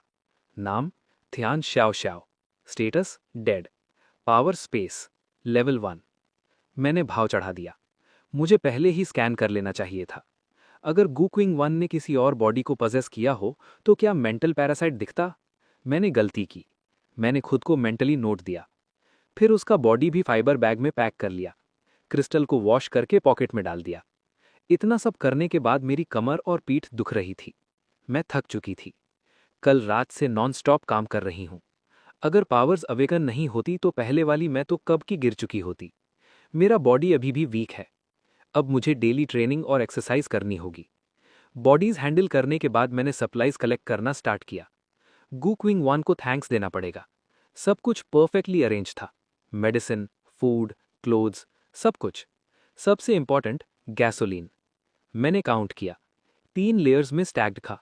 हर लेयर में 100+ बैरल्स, टोटल करीब 400 बैरल्स। हर बैरल 200 लीटर्स का। डीजल के भी 200+ बैरल्स थे। मैंने अलग एरिया बनाया स्पेस में बैरियर्स के साथ। गैसोलीन, डीजल, कोल और चारकोल स्टोर किया। वेयरहाउस के कोने में 300+ लिक्विफाइड गैस बैरल्स भी मिले। अगर ट्रेड नहीं किया तो जिंदगी भर के लिए काफ़ी है, लेकिन अपोकलिप्स में टीम भी इंपॉर्टेंट होती है। मैंने बाकी सप्लाईज भी कलेक्ट किए, शेल्फ्स तक उठा लिए। एक एक आइटम लेने से बेटर है सब एक साथ ले जाओ। कंडीशन ये है कि मुझे 1 मीटर के अंदर होना पड़ता है। वेयरहाउस बहुत बड़ा था, लगभग 10,000 स्क्वायर मीटर्स। साइड में फ्रीजर वेयरहाउस भी था। अभी के लिए सब ब्लैक सॉइल पर पाइल कर दिया। स्पेस अभी मेसी है। मॉल से लाया हुआ सामान भी यहीं है। ऊपर का स्पेस अभी खाली है। सब कलेक्ट करने के बाद मैंने शेल्व्स भी ले लिए, बाद में अरेंज करूंगी। टाइम स्टॉप स्पेस में सब प्रॉपरली फिट हो जाएगा। सब काम खत्म करके मैं वेयरहाउस से बाहर निकली, तभी एक ज़ॉम्बी सामने आ गया। एक थॉट से नाइफ हाथ में आया, एक स्ट्राइक में उसका सर उड़ा दिया। लेकिन इसी बीच शैडोज से एक ज़ॉम्बी कैट मुझ पे झपटी। इतनी फास्ट थी कि रिएक्ट करने का टाइम नहीं मिला। उसने मेरा हाथ काट लिया। उसके दांत मेरे कपड़े फाड़कर फ्लैश तक पहुंच गए। मैंने अंदर ही अंदर गाली दी। ये म्यूटेंट ज़ॉम्बी कैट थी, स्पीड टाइप। उसका बॉडी एक डार्क ब्लर जैसा था। मैंने तुरंत शैडो मोड एक्टिवेट कर दिया। वो कंफ्यूज हो गई। मैंने उसका सर काट दिया। दर्द को इग्नोर करते हुए उसका स्कल खोला और क्रिस्टल कोर निकाला। तभी एक और ज़ॉम्बी मेरी तरफ आया। मैं तुरंत डार्कनेस में मेल्ट हो गई, अपने स्पेस में चली गई। बाहर के ज़ॉम्बीज डायरेक्शन खो बैठे, इधर उधर भटकने लगे। मेरे स्पेस में टाइम रिवर्स फ्लो करता है। अभी बाहर रात है। मैंने अपनी जैकेट उतारी, कैट बेड के पास गई। 3 किटन्स वहां कर्ल होके सो रहे थे। गोल्डन शेडेड स्टोन बोल में सो रहा था। जैसे ही मैं पास गई उसके कान हिल गए। उसने नींद भरी आंखें खोली, बोल से बाहर निकला। उसकी आमंड शेप्ड ग्रीन आईज मुझे देख रही थी। एक्सपेक्टेशन से भरी हुई। मेरे पैरों से रब करने लगा। उसकी क्यूट म्याऊ ने मेरा दिल पिघला दिया। मैंने हाथ बढ़ाया और रैग डॉल को उठाया, उसे अपनी बाहों में लिया। जाई मॉम की हेल्प करो अपनी हीलिंग पावर से। रैग डॉल गुस्सा नहीं हुई, आंखें खोली और मेरे रिस्ट पर बाइट मार्क देखा, एक म्याऊ की। अपनी जुबान से मेरा वूंड लिक किया। मेरी आंखों के सामने वूंड हील हो गया। मुझे तुरंत राहत मिली। जब तक एबिलिटी यूजर ज़ॉम्बी वेनम नहीं पीता और 1 घंटे के अंदर बाइट ट्रीट हो जाए, इन्फेक्शन रिस्क 51% तक गिर जाता है। अगर उसी घंटे में पावर से हील हो जाए तो ऑलमोस्ट कभी ज़ॉम्बी वायरस नहीं होता। नॉर्मल लोगों के लिए रिस्क अभी भी हाई है। कुछ अनलकी लोग टॉक्सिक ज़ॉम्बीज के बाइट से या पॉइजनस फूड से तुरंत ज़ॉम्बी बन जाते हैं। गोल्डन शेडेड मेरे पैंट को काटने लगा, जैसे कंप्लेन कर रहा हो। मैंने रैगडॉल को किस किया। जाई कितनी स्वीट है। रैगडॉल ने म्याऊ करके रिस्पॉन्ड किया। मुझे हमेशा लगता है वो मुझे समझती है। मैं स्क्वाट हुई और गोल्डन शेडेड को उठाया। कैट्स को पेट करना और टाइमली ट्रीटमेंट, बेस्ट फीलिंग। मैं तुरंत रिलैक्स हो गई। ग्रास पर बैठकर मैंने रैगडॉल और गोल्डन शेडेड को पेट किया, फिर ब्लू कैट जे और मेन कून को भी। जे ने मेरा हाथ स्मेल किया, यॉन किया और दोबारा सो गया। अब वो मेरे स्मेल का आदत हो गया है। इस बार जब मैंने उसे टच किया वो नहीं डरा। मेन कून जाग गया और मुझे थोड़ा अक्यूजिंग लुक दिया। अब सबका नाम रखना है। अब से सिर्फ मॉम ही तुम्हें होल्ड करेगी, कोई और नहीं, समझे? मैंने डिसाइड किया डेली इनका ब्रेन वॉश करूंगी। गोल्डन शेडेड होपफुल नजर से मुझे देखता रहा। रैगडॉल ने म्याऊ करके जवाब दिया।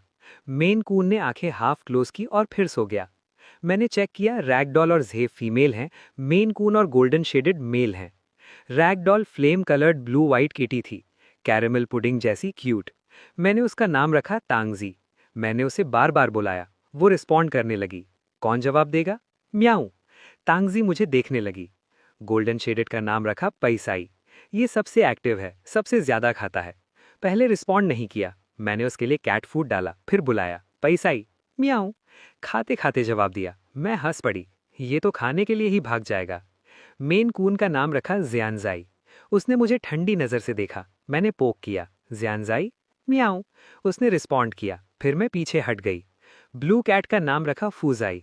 चाहे जितना बुलाओ कोई रिएक्शन नहीं, बस ब्राउन येलो आंखों से ब्लैंक स्टेयर देता रहा। थोड़ा अजीब लगा। फूजाई लकी कैट बनेगा, कभी बीमार नहीं होगा। मैंने सब किटन्स के साथ खेला, उन्हें चेक किया। सिर्फ पैसा ही ज्यादा खाता है, बाकी सब नॉर्मल। क्या ये पावर अवेकनिंग का साइन है? मैंने पैसाई पर साइकिक स्कैन यूज किया। गोल्डन शेडेड पैसाई, bone age 2 months, strength 3, speed 5, constitution 7, power none, without master, status accusing owner. Without master. मैं शॉक हो गई। क्या ब्लड बॉन्ड काम कर गया? कब हुआ ये? जब मैं जे को स्कैन करने लगी मेरा माइंड ब्लॉक हो गया, स्कैन फेल हो गया। मैंने एक बॉटल स्पेस स्प्रिंग वाटर पी ली, मेरी साइकिक पावर खत्म हो चुकी थी। मैंने कैलकुलेट किया, कल रात 8 से अभी 9 बजे सुबह तक 13 घंटे हो गए हैं। मैंने अपनी पावर्स 10 बार यूज की। रिकवरी बहुत स्लो है, डार्क पावर से भी स्लो। डार्क पावर को 3 दिन लगते हैं फुल रिकवर होने में, स्प्रिंग वाटर से 1 दिन। साइकिक पावर को 2 दिन लगते हैं। तांगजी और पैसाई ने मुझे मास्टर मान लिया, लेकिन जियानजाई ने नहीं। मैंने याद किया क्या हुआ था जब मैं कैट से मिली। तांगजी ने मुझे हील किया और मेरा खून लिक किया। पैसाई ने भी मेरा खून लिक किया। उसके बाद मुझे उन दोनों के साथ अजीब कनेक्शन फील हुआ। क्या ये कॉन्ट्रैक्ट बॉन्ड है? उस कनेक्शन को टेस्ट करने के लिए मैंने 3 क्रिस्टल कोर्स निकाले, एक स्पेस टाइप, एक स्पेशल टाइप, एक speed type. Different types absorb कर सकते हैं, लेकिन एनर्जी हाफ हो जाती है। मैंने कोर्स हाथ में लिए, माइंड काम किया और अब्जॉर्ब किया। आधे घंटे बाद मेरे हाथ में सिर्फ सफ़ेद पाउडर रह गया। मैं थोड़ी हैरान थी। पिछली जिंदगी में मुझे एक टीयर 1 कोर एब्जॉर्ब करने में 1 घंटा लगता था। अब सिर्फ 10 मिनट लग रहे हैं। तब भी 1 घंटा फास्ट माना जाता था। स्लो लोगों को एक कोर एब्जॉर्ब करने में 1 से 2 दिन लगते थे। स्पेशियल कोर एब्जॉर्ब करने के बाद मेरा लाइफ स्पेस 10 स्क्वायर मीटर्स बढ़ गया। ब्लैक सॉइल स्टैटिक एरिया भी 10 स्क्वायर्स बढ़ गया और 50 क्यूबिक मीटर्स एक्स्ट्रा स्टोरेज मिला। मेरे स्पेस के हिसाब से ये ज़्यादा नहीं है, लेकिन स्पेशियल कोर्स बहुत रेयर होते हैं। मेरे लिए हर स्पेशियल कोर प्राइसलेस है। मेरा स्पेस सिर्फ मैचिंग कोर से ग्रो होता है, मेरे डार्क पावर के अनलाइक, जो किसी भी टाइप के कोर से ग्रो हो सकता है। 2 और कोर्स एब्जॉर्ब करने के बाद मेरी डार्क एबिलिटी लगभग 1/5 रिकवर हो गई। मेरी साइकिक प्रोब भी स्ट्रांग हो गई। मैंने स्ट्रेच किया, लेकिन बॉडी थोड़ी अलग फील हो रही थी। मैंने खुद पर साइकिक स्कैन यूज किया। मेरी स्पीड 2 पॉइंट्स बढ़ गई थी। मेरी आंखें चमक उठीं। स्पीड के 2 पॉइंट्स को अंडर एस्टिमेट मत करो। स्पीड 10 नॉर्मल ह्यूमन का लिमिट होता है, लेकिन 11 क्रॉस करना मतलब? मैं अब एक newly awakened tier 1 speed psychic के बराबर हूँ। मेरी पावर ऑलमोस्ट खत्म हो चुकी थी, इसलिए मैंने जर पर वेस्ट नहीं की। मैंने स्पेस से स्टैप प्रूफ सूट निकाला, हेलमेट और सूट पहना। स्पेस से बाहर निकलने के बाद मुझे अकेला लड़ना पड़ेगा। चाहे मैं अलर्ट हूं, फिर भी हर अटैक डिफेंड नहीं कर सकती। अगर कुछ मिस हो गया, या कोई स्पेशल ज़ॉम्बी मिल गया, या म्यूटेंट बीस्ट या इंसान ने एम्बुश कर दिया, तो नुकसान मेरा होगा। मैंने खुद पर बहुत सारा परफ्यूम स्प्रे किया, ह्यूमन सेंट छुपाने के लिए। तभी मुझे याद आया, गूफंग को मैंने स्पेस में क्रश किया था। मैं चेक करने गई, वो पहचान में नहीं आ रहा था, सिर्फ मीट का एक पाइल बचा था। फिर भी मैं सेटिस्फाई नहीं हुई। मैंने साइकिक स्कैन किया, उसकी एबिलिटी सील हो चुकी थी और वो लाइटनिंग मोड में ही मर गया था। तब जाकर मैंने चैन की सांस ली। मैंने स्टील कॉइल हटाया, एक लॉन्ग आयरन क्लैम्प से उसके बॉडी से पर्पल क्रिस्टल कोर निकाला, पानी से साफ किया और पॉकेट में रख लिया। बॉडी को बाद में बरी करूंगी, क्रिस्टल कोर मेरी पावर्स रिकवर करेगा। मैंने फिर से परफ्यूम स्प्रे किया। स्पेस के बाहर देखा, सिर्फ कुछ ज़ॉम्बीज थे, कोई इंसान नहीं। मैंने शैडो मोड एक्टिवेट किया और बाहर निकली। सब सेफ था। मुझे अपनी पावर्स बचानी थी। मैं अंधेरे में नॉर्मल फॉर्म में आई। हर तरफ पिच ब्लैक था। नाइट विजन से मैं कोल्ड स्टोरेज तक पहुंची। फ्रीजर के बाहर ज़ॉम्बी बने स्टाफ को मार दिया। अंदर घुस गई। पावर अभी भी ऑन थी। गूक्विंग मैन को सी फूड पसंद था। फ्रीजर में salmon, cod, ribbon fish, pomfret, Spanish mackerel, king crab, lobster, abalone और पूरा ट्यूना था। मैंने पूरा फ्रीजर स्कैन किया। सी फूड, ट्रेज और शेल्व्स मिलाकर 4000 क्यूबिक मीटर्स भर गया। पोल्ट्री और फ्रोजन आइटम्स मिलाकर total 7000 cubic metre space use हो गया। गूक्विंग मैन जानती थी कि मेरा स्टोरेज बड़ा है, इसलिए उसने लिमिटेड टाइम में मैक्सिमम स्टॉक करने की कोशिश की, जितना हो सके उतना। मैंने रेनकोट पहना, लेकिन आवाज से एक ज़ॉम्बी अट्रैक्ट हो गया। उसने हवा स्मेल की और घिन से रिएक्ट किया, सीधा मेरे पास से भाग गया। मैं थोड़ी स्पीचलेस हो गई। मेरा परफ्यूम इतना स्ट्रांग है कि ज़ॉम्बीज भी अवॉइड कर रहे हैं, लेकिन ये सिर्फ लो लेवल ज़ॉम्बीज के लिए है। हाई लेवल ज़ॉम्बीज की सेंसेस स्ट्रांग होती हैं, और कुछ तो इंटेलिजेंट भी होते हैं। मैंने टैबलेट निकाला, मैप खोला। नियर बाय एक क्लोथिंग फैक्ट्री दिखी, 10 किलोमीटर्स के अंदर, हाफ आवर का डिस्टेंस। मैं अपनी ई बाइक पर निकल पड़ी, हेलमेट और रेनकोट पहने हुए, जैसे कोई जान बचाकर भाग रहा हो। बारिश ने मेरा परफ्यूम धीरे धीरे हटा दिया। कुछ ज़ॉम्बीज मेरे पीछे आ गए, लेकिन मैं उनसे बच गई। अचानक आगे कुछ ज़ॉम्बीज ने रास्ता ब्लॉक कर दिया। उन्होंने अपने शार्प क्लॉज निकाले। एक ज़ॉम्बी मेरी तरफ चार्ज किया। तभी पीछे से कार की आवाज़ आई। मैं तुरंत साइड हो गई। एक ब्लैक एसयूवी ने ज़ॉम्बी को टक्कर मारी, उसे कुचल दिया। कार के विंडो से मैंने अंदर बैठे आदमी का साइड प्रोफाइल देखा। मेरी आंखें तुरंत ठंडी हो गईं। वो इन यन था, पिछली जिंदगी में मुझे मारने वाला। ये दूसरी बार है जब मैं उसे देख रही हूँ। पहली बार जब मैं मर रही थी। जब मैं एसयूवी को देख रही थी, अंदर एक पेल लड़की भी मुझे देख रही थी। मैं अपनी स्कूटर पर एसयूवी के पीछे चलने लगी। बारिश मुझे पूरी तरह भिगो रही थी। मैं उस लड़की को बहुत रफ लग रहा था। भाई, क्या हमें उस बड़ी दीदी की हेल्प करनी चाहिए? उसने इन यंगडू से पूछा। वो शीशे के थ्रू देखती है। धुंध के पर्दे के पीछे से उसकी आंखों से मेरी नजर मिलती है, ठंडी और तेज। मुझे तुरंत फील होता है कि कुछ गलत है। मैं जल्दी से अपना एक्सप्रेशन छुपा लेता हूं। आगे इन यंगडू की गाड़ी है। वो मेरे लिए रोड क्लियर कर रहा है। पावर यूज करने की जरूरत नहीं। जो भी अभी बाहर है, शायद नॉर्मल इंसान ही होगा। इन यंगडू थोड़ा उदास लग रहा है।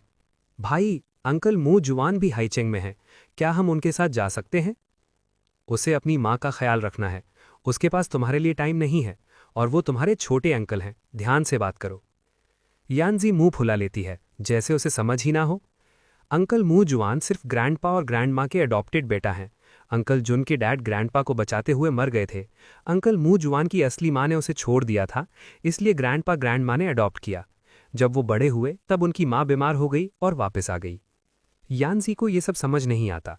भाई का बचपन से अंकल मुंह जुआन के साथ इश्यू है। हर बार पूछने पर भाई चुप हो जाता है। वाइपर्स विंडशील्ड साफ करते हैं। यानजी उस ज़ॉम्बी को देखती है जो गाड़ी से कुचला गया। उसकी उंगलियां हल्की सी ग्लास को टच करती हैं। उसकी खूबसूरत आमंड शेप्ड आंखें काली बारिश को देख रही हैं। अपोकलिप्स आ चुका है। उसे कोई पावर नहीं मिली। उसकी बीमारी और बढ़ गई है। पता नहीं वो कितना टाइम सर्वाइव करेगी। लड़की की आंखें धीरे धीरे फीकी पड़ रही हैं। फैन यंडू उसके पेल फेस को देखता है। उसके होंठ कस गए हैं। गाड़ी धीरे हो जाती है। मैं तुरंत अलर्ट हो जाता हूं। फिर मैं देखता हूं एसयूवी मुड़कर शहर की तरफ जा रही है। मैं हैरान रह जाता हूं। विंडो के थ्रू देखता हूं और फिर उस लड़की की साफ आमर आंखों से मेरी नज़र मिलती है। वो मुझे देखकर हल्का सा स्माइल करती है, हाथ हिलाती है और गाड़ी दूर चली जाती है। मैं शैडो बनकर उनका पीछा करता हूं। मैंने उस लड़की को पहले भी देखा है। वो इंडियन डू के साथ थी हाई श्योर में। शायद वो इंडियन डू की छोटी बहन है जो अपोकलिप्स के शुरू में मर गई थी। इंडियन डू ज़ॉम्बीज से रोड ब्लॉक कर रहा है। गाड़ी धीरे हो जाती है। काली बारिश मेरी विजन ब्लर कर देती है। एक अंधेरा साया चुपके से एसयूवी के अंदर घुस जाता है।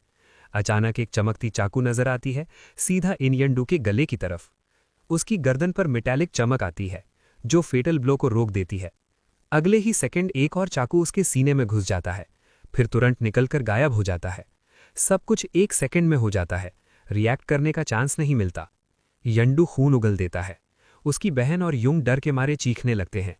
भाई को कुछ नजर नहीं आया, सिर्फ दिल में चाकू घुसने की आवाज सुनी। उसका सीना फट जाता है। बहुत डरावना सीन है। मैं उसे खत्म करना चाहता हूं, इन यंडू का सिर काट देना चाहता हूं। तभी इन यानजी अचानक ब्राइट लाइट से फूट पड़ती है। मैं देखता हूं इन यंडू पूरा मेटल से कवर हो गया है। मुझे समझ आता है सिचुएशन खराब है और मैं तुरंत वॉइड में चला जाता हूं। अपनी स्पेस से मैं दोनों को देख रहा हूं। इन यानजी जोर जोर से रो रही है। मेटल ग्लो धीरे धीरे फेड हो रहा है। युंडू सांस लेना बंद कर देता है। मैं अपनी मेंटल पावर से चेक करता हूं। युंडू मर चुका है। दूसरी लड़की ने पावर अवेकन कर ली है। उसके आसपास एक वाइट शील्ड है जो मेरी शैडो को बाहर ही रोक देती है। बारिश एसयूवी के शीशे पर गिर रही है। ज़ॉम्बीज के नाखून ग्लास को खुरच रहे हैं। युंगे कांपते हुए गाड़ी स्टार्ट करती है और भाग जाती है। मेरी स्पेस से मैं कहीं भी एंटर एग्जिट कर सकता हूं, लेकिन मैं उसका पीछा नहीं करता। मैं देखता हूं एसयूवी धीरे धीरे गायब हो जाती है। मेरा इन यन डू के लिए गुस्सा भी धीरे धीरे खत्म हो जाता है। मैं अपनी स्पेस से बाहर निकलता हूं और सीधा गारमेंट फैक्ट्री की तरफ बढ़ता हूं। उसकी बहन, अगर वो अकेले सर्वाइव कर सकती है तो मुझे फर्क नहीं पड़ता। पिछली जिंदगी में सिर्फ मेरी फैमिली ने मुझे प्यार किया, बाकी किसी को फर्क नहीं था कि मैं जिंदा रहूं या मर जाऊं। ये दुनिया ही ऐसी है, क्रूएल और कोल्ड ब्लडेड। मुझे पता है इन यन डू ने पिछली बार बहुत लोगों को बचाया था। वो टॉप एस्पर्स में से एक था, लेकिन उन सब लोगों में मैं नहीं था। मुझे सिर्फ इतना पता है, लास्ट टाइम वो गूक्विंग वान की वजह से मरा था।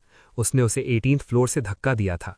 इस बार मैंने उसे खुद मारा, बदला लेने के लिए। मैं स्ट्रांग बन सकता हूं, लोगों को प्रोटेक्ट भी कर सकता हूं, पर इसका मतलब ये नहीं कि मैं उसे छोड़ देता। शायद मैं ऐसा ही हूं, सेल्फिश, क्रूएल, पर थोड़ा सा काइंड भी। जब मैं सप्लाइज गैदर करता हूं, मैं कभी भी अपनी स्पेस को पूरा भरने की कोशिश नहीं करता। सिर्फ उतना ही लेता हूं जितना मुझे चाहिए। मेरी स्पेस की हाइट अनलिमिटेड है। मैं चाहूं तो पूरा हाईचेंग खाली कर सकता हूं, पर मैं सब कुछ नहीं लेता। कितने लोग सर्वाइव करेंगे फिर? मैं भी तो उनमें से एक था। सिर्फ इसलिए कि मेरे पास अम्ब्रेला है, मैं दूसरों का छीन नहीं सकता। मुझे याद है बुक में इन यन डू को आइस पावर अवेकन करने का चांस मिला था। अगर मैं उसे कंज्यूम करूं, शायद मुझे पावर मिले या ना मिले, फिर भी मैं ट्राई करना चाहता हूं। मैं ये सब अपनी नोटबुक में लिख लेता हूं। गारमेंट फैक्ट्री बहुत बड़ी है। अंदर बहुत सारे ज़ॉम्बीज घूम रहे हैं। अंदर जाने से पहले मैं खुद पर परफ्यूम स्प्रे करता हूं। फिर कुछ सीविंग मशीन्स उठाता हूं। सूट्स वगैरह भी हैं, पर उन्हें स्किप कर देता हूं। Man hoodies, sun jackets, jeans, casual wear, sports wear, parkas, pyjamas सब उठाता हूँ। इवन सारे कपड़े और डाउन जैकेट का रॉ मटेरियल भी ले लेता हूँ। जब सब काम खत्म हो जाता है, मैं शैडो बनकर अपनी स्पेस में स्लिप हो जाता हूँ। अभी दोपहर है। शाम 6 बजे से अपोकलिप्स का डे 3 ऑफिशियली स्टार्ट होगा। मैं लगातार 16 घंटे से बिजी था। थोड़ा रेस्ट करने का प्लान है। आज रात कुछ ज़ॉम्बीज हंट करूंगा। देखता हूं कुछ क्रिस्टल्स मिलते हैं या नहीं, ताकि अपनी पावर्स रिकवर कर सकूं। फिर रैंच, सीडलिंग बेस, पेट हॉस्पिटल और पेट फूड फैक्ट्री चेक करूंगा। अब जब मुझे पता चल गया है कि मैं म्यूटेंट बीस्ट्स के साथ बॉन्ड बना सकता हूं, तो मैं कुछ को रेज करना चाहता हूं। कॉम्बैट पार्टनर्स की तरह ट्रेन करूंगा, स्पेशली डॉग्स। ये सोचकर मैं एक सेकंड के लिए रुक जाता हूं। पैसा ही म्यूटेंट बीस्ट जैसा नहीं लगता। फिर मैंने उसके साथ कॉन्ट्रैक्ट कैसे बना लिया, समझ नहीं आता। छोड़ो, ज्यादा सोचता नहीं। मैं गैस टैंक निकालता हूं और स्टोव सेट करता हूं। पानी उबलने का वेट करते हुए मैं एक बीफ राइस बोल निकालता हूं और लॉन पर बैठकर खाता हूं। बहुत टेस्टी। कितने टाइम से बीफ नहीं खाया था। खाने की स्मेल से पैसा ही अपने कैट बेड से निकलकर आता है और म्याऊं करने लगता है।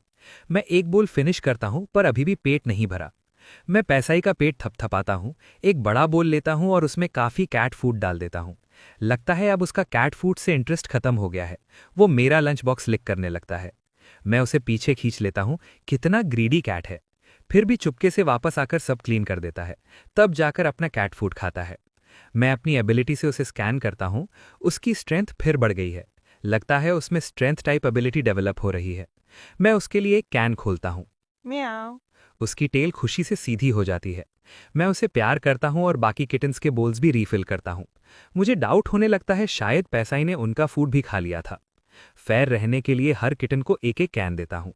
सुन लो, सिर्फ वही फूड खाना जो मैं दूं, समझे? मैं छोटे किटन्स को प्यार करता हूँ। अब मैं तुम्हारी मम्मी हूँ। बड़े होकर मेरे लिए हंट करोगे, मॉन्स्टर्स से लड़ोगे और मुझे प्रोटेक्ट करोगे। पैसाई खाना खत्म करके मेरे पास आता है, अपना हेड रब करता है, पर उसकी नज़र मेरे फूड पर ही है। मैं उसका हेड पैट करता हूँ, एक और कैन दे देता हूँ। फेवरेटिज्म नहीं है, बस वो इतना चार्मिंग है, शेनजाई की तरह कोल्ड नहीं। पैसाई अपना कैंड फूड खाता है, फिर मेरे हाथ लिक करता है, फिर वापस जाकर फिनिश करता है। उसके छोटे सॉफ्ट म्याओज दिल पिघला देते हैं। पेट भरने के बाद मैं केजेस में लाइफ स्टॉक को खाना देता हूँ, लेक में फिश फूड डालता हूँ, फिर स्ट्रीम के पास एक टब सेट करता हूँ, उसमें गर्म पानी भरकर टेम्परेचर एडजस्ट करता हूँ और एक रिलैक्सिंग हॉट बाथ लेता हूँ। अमेजिंग, सारी थकान गायब। बाथ के बाद मैं एक बड़ा बेड सेट करता हूँ, क्विल्स लगाता हूँ और 4 घंटे का अलार्म सेट करता हूँ। सॉफ्ट बेड पर गरम कंबल के अंदर लेटे हुए रिलीफ से लगभग रो पड़ता हूँ। सेफ स्पेस होना कितना अच्छा लगता है। थोड़ी ही देर में मैं सो जाता हूँ। जैसे ही मैं सोता हूँ, शेनजाई धीरे से मेरे पास आता है। उसके पीछे एक छोटा सा सिली फोल्ड कैट भी है। वो शेनजाई को टेल को बाइट करने की कोशिश करता है, पर हवा के झोंके से उड़ जाता है। शेनजाई बेड पर चढ़कर मेरे कंबल के अंदर आ जाता है। मैं उसे फील कर लेता हूँ, पर कोई डेंजर नहीं लगता, इसलिए इग्नोर करता हूँ। मैं गहरी नींद में चला जाता हूँ, बहुत गहरी नींद। शेनजाई मेरे सर के पास कर्ल हो जाता है। पैसाई जंप नहीं कर पाता। गुस्से में वापस जाकर शेनजाई का लेफ्ट ओवर खाता है। अलार्म बजने से पहले ही मेरी आंखें खुल जाती हैं। जैसे ही मैं उठता हूँ, शेनजाई कुछ फील करता है और तुरंत बेड के नीचे छुप जाता है, फिर चुपके से वापस अपनी जगह चला जाता है। तांगजाई कंफ्यूज्ड होकर उसे देखता है। मैं सब देख लेता हूँ और मिरर उठाता हूँ। मेरी स्किन अब फेयर और क्लीन है, आंखें ब्लैक ऑब्सीडियन जैसी खूबसूरत। मुझे वो लड़की याद आती है, उसकी आंखें भी ऐसी ही थीं। भाई के मरने के बाद ग्रैंडमा ने मुझे घर से निकाल दिया था। गूखिंग वान ने गोफंग के सामने मुझे पॉइजन से डिसफिगर कर दिया था। शेन किंग लिन ने ट्रीटमेंट दिया, पर स्कार्स रह गए थे। मैं जल्दी से बंस खाता हूँ, स्टैब प्रूफ वेस्ट पहनता हूँ, मास्क और हैट उठाता हूँ। पैसाई मेरे पास आता है, ग्रीन आंखों से देखकर म्याओ म्याओ करता है। मैं फुजाई को थपथपाकर जगाता हूँ। उसके पास सेंट्री टाइप एबिलिटी है, उसे अलर्ट रहना चाहिए। वो स्ट्रेच करता है, अपनी राउंड आइज खोलता है और ब्लैंक स्टेयर देता है। किटन्स, आज तो मेरे साथ आ रहे हो। म्याऊ। पैसाई तुरंत रिस्पॉन्ड करता है। शेनजाई और तांगजाई भी मुझे देखते हैं। अगले ही सेकंड उनके आसपास सब कुछ बदल जाता है।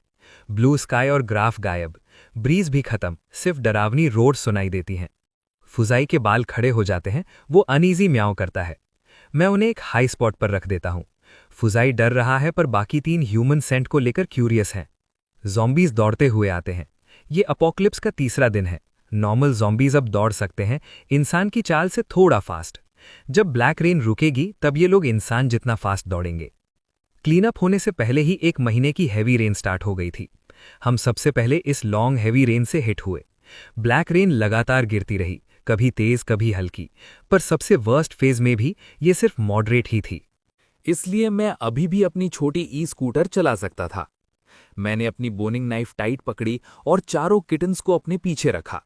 जैसे ही कोई ज़ॉम्बी पास आता, मैं सीधा उसके हेड पर अटैक करता। इस क्लोडिंग फैक्ट्री में 100 से ज्यादा ज़ॉम्बीज थे।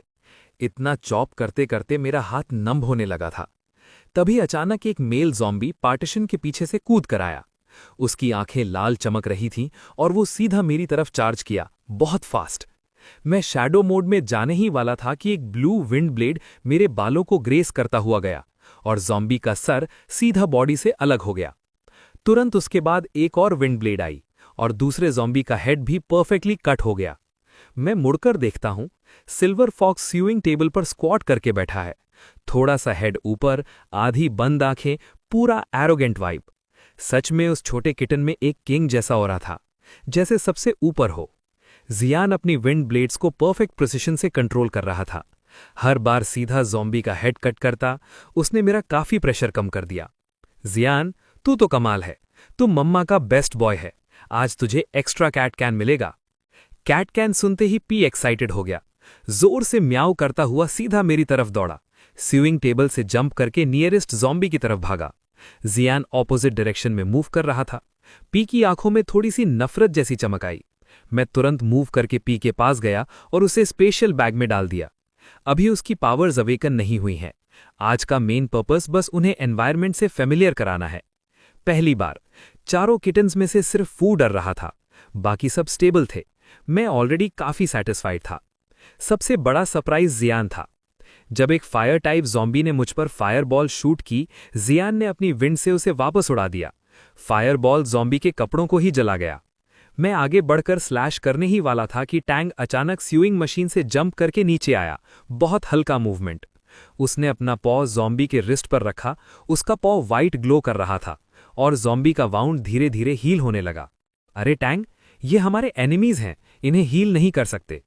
टैंग अपनी मिंट ब्लू आंखों से मुझे कंफ्यूज्ड होकर देखने लगा, जैसे समझ नहीं पा रहा हो क्यों नहीं हेल्प कर सकते।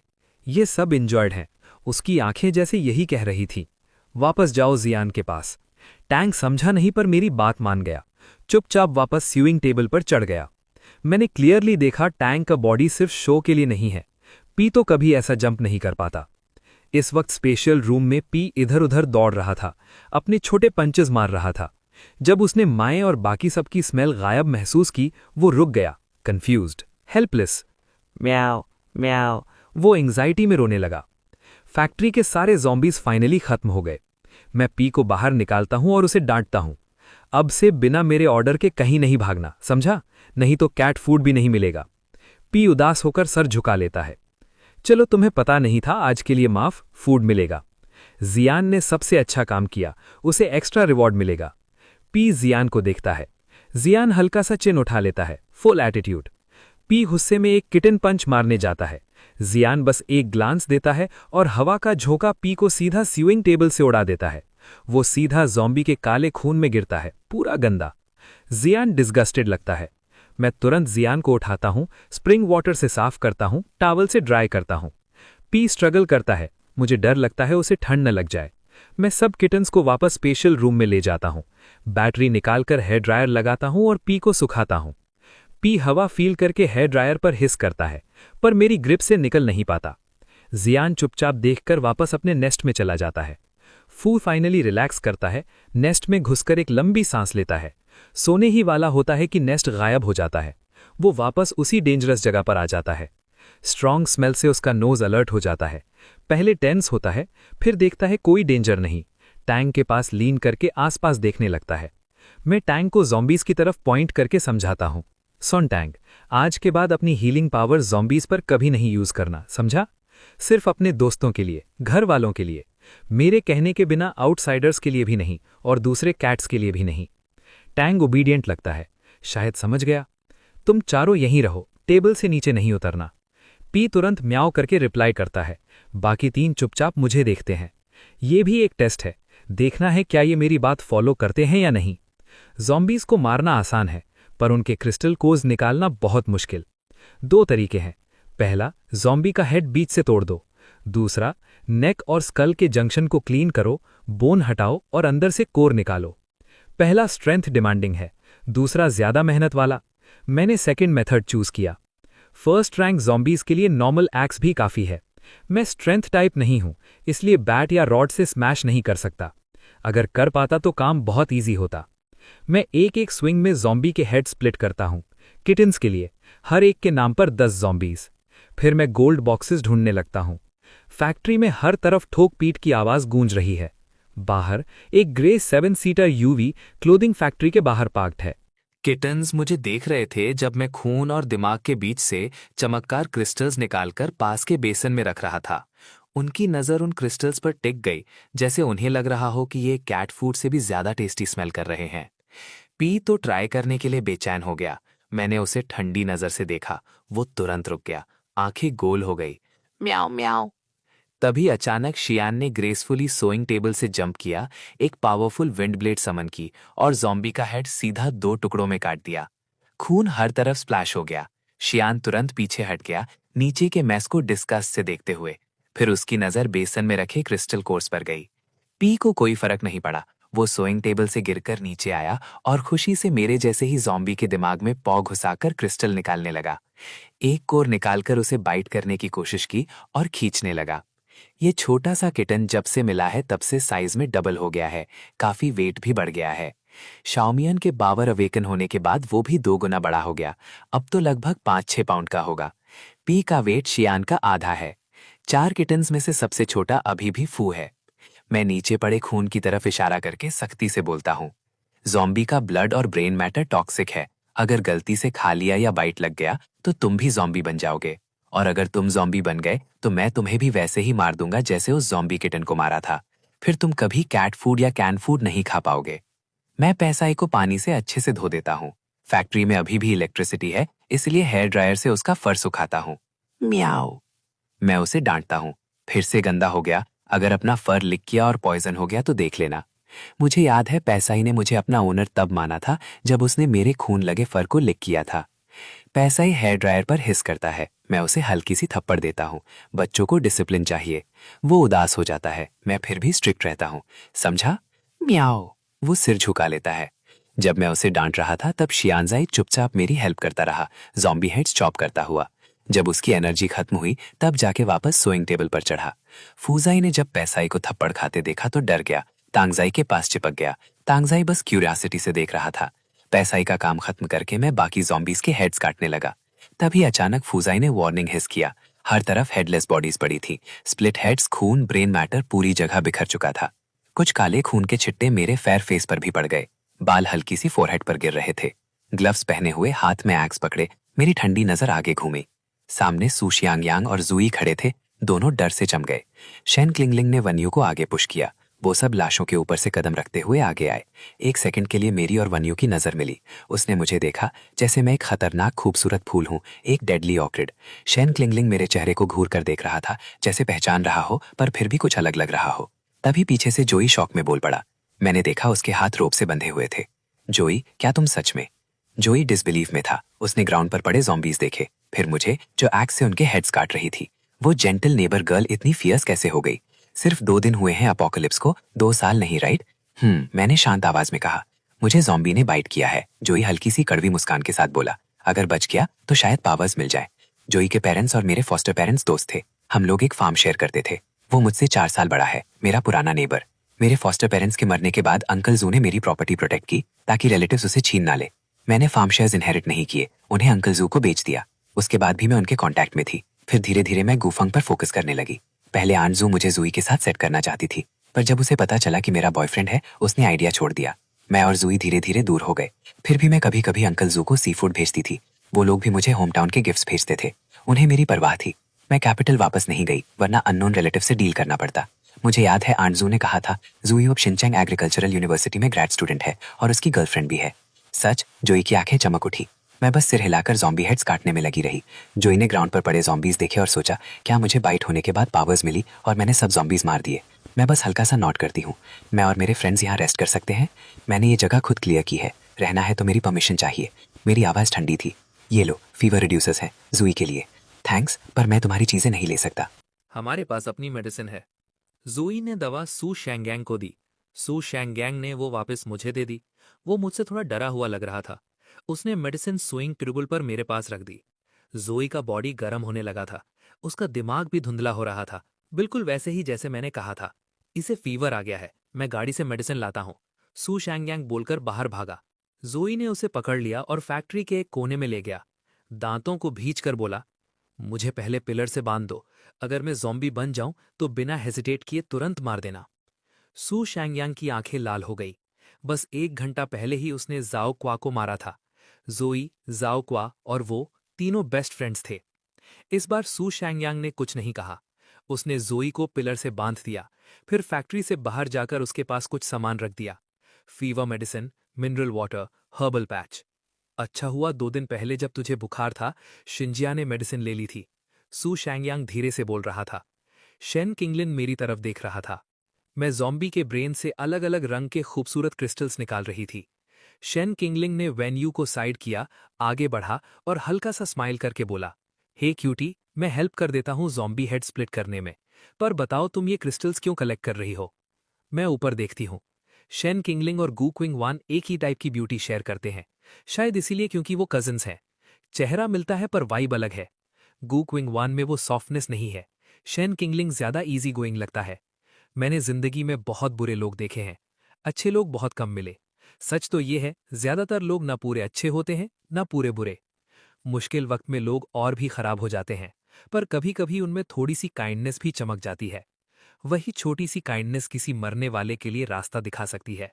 जब शेन किंगलिंग पहली बार अंदर आया था, तभी मैंने उसे नोटिस कर लिया था। अभी के लिए मैं उसे जानती नहीं हूं और मैं नेचुरली फ्रेंडली भी नहीं हूं। अभी अभी ज़ॉम्बीज काटने के बाद किसी हैंडसम लड़के से बात करना थोड़ा अजीब लगता है।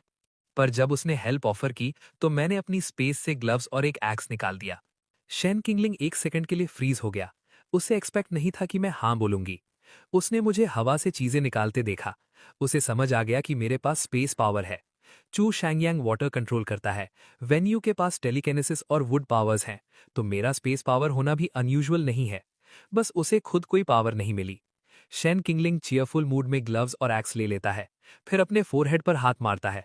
अरे, मैं तो सिर्फ हेड स्प्लिट करने की बात कर रहा था, मैं काम ही भूल गया। क्रिस्टल्स निकालना मेन चीज है। मैं कंफ्यूज होकर उसे देखती हूँ।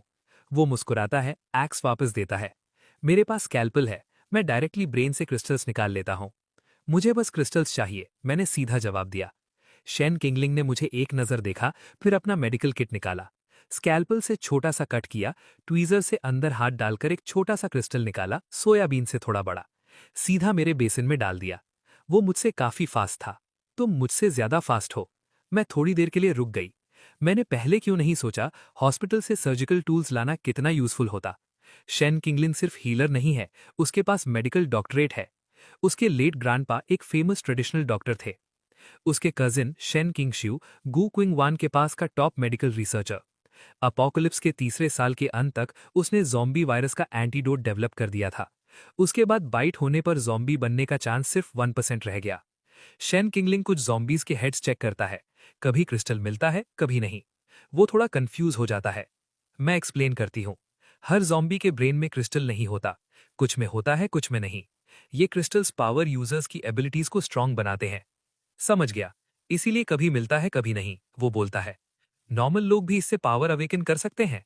काश मुझे भी पावर मिल जाए। मैं सिर हिला देती हूँ, मुझे नहीं पता। मैं एक्स रखकर क्रिस्टल्स वॉश करने लगती हूँ।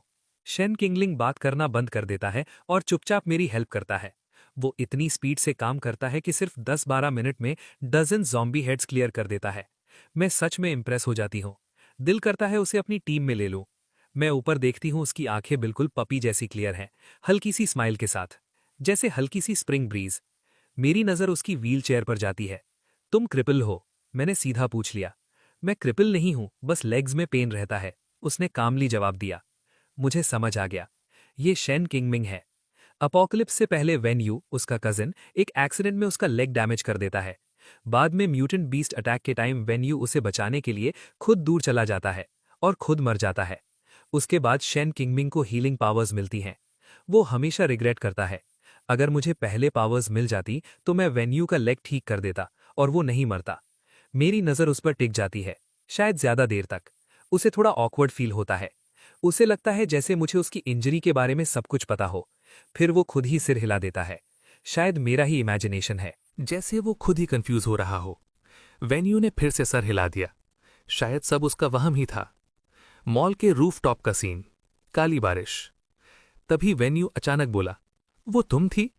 मैं थोड़ा कंफ्यूज होकर बोली, क्या? मेरी रिएक्शन देखकर वो बस मुस्कुराया और बात को छोड़ दिया।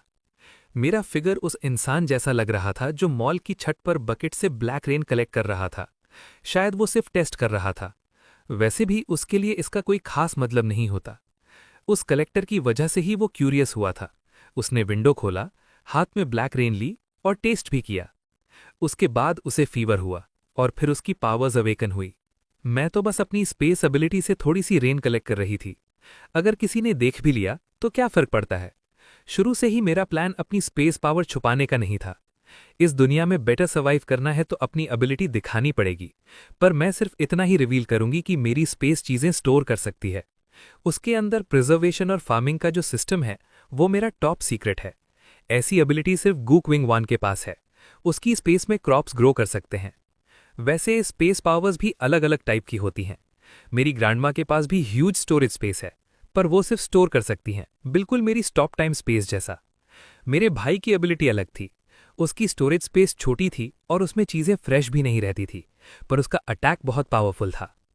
ये सोचकर मैं एक सेकंड के लिए रुक गई। स्पेस पावर्स रेयर होती हैं, पर हमारे फैमिली में तो कॉमन लग रही हैं। ग्रैंडमा, भाई, कजिन और अब मैं भी। ग्रैंडमा ने अपोकलिप्स के स्टार्ट में ही अपनी स्टोरेज स्पेस अवेकन कर ली थी, इसलिए हमारी फैमिली ने शुरू में ही बहुत सारे सप्लाई स्टोर कर लिए थे। हमारे फैमिली के काफी लोगों ने पावर्स अवेकन की। धीरे धीरे हम इतने स्ट्रांग हो गए कि शहर के हायर अप्स पर कंट्रोल करने लगे। लगभग सारे इंपॉर्टेंट लोग हमारी फैमिली के ही हो गए थे। पर ग्रैंडमा मुझसे नफरत करती थी।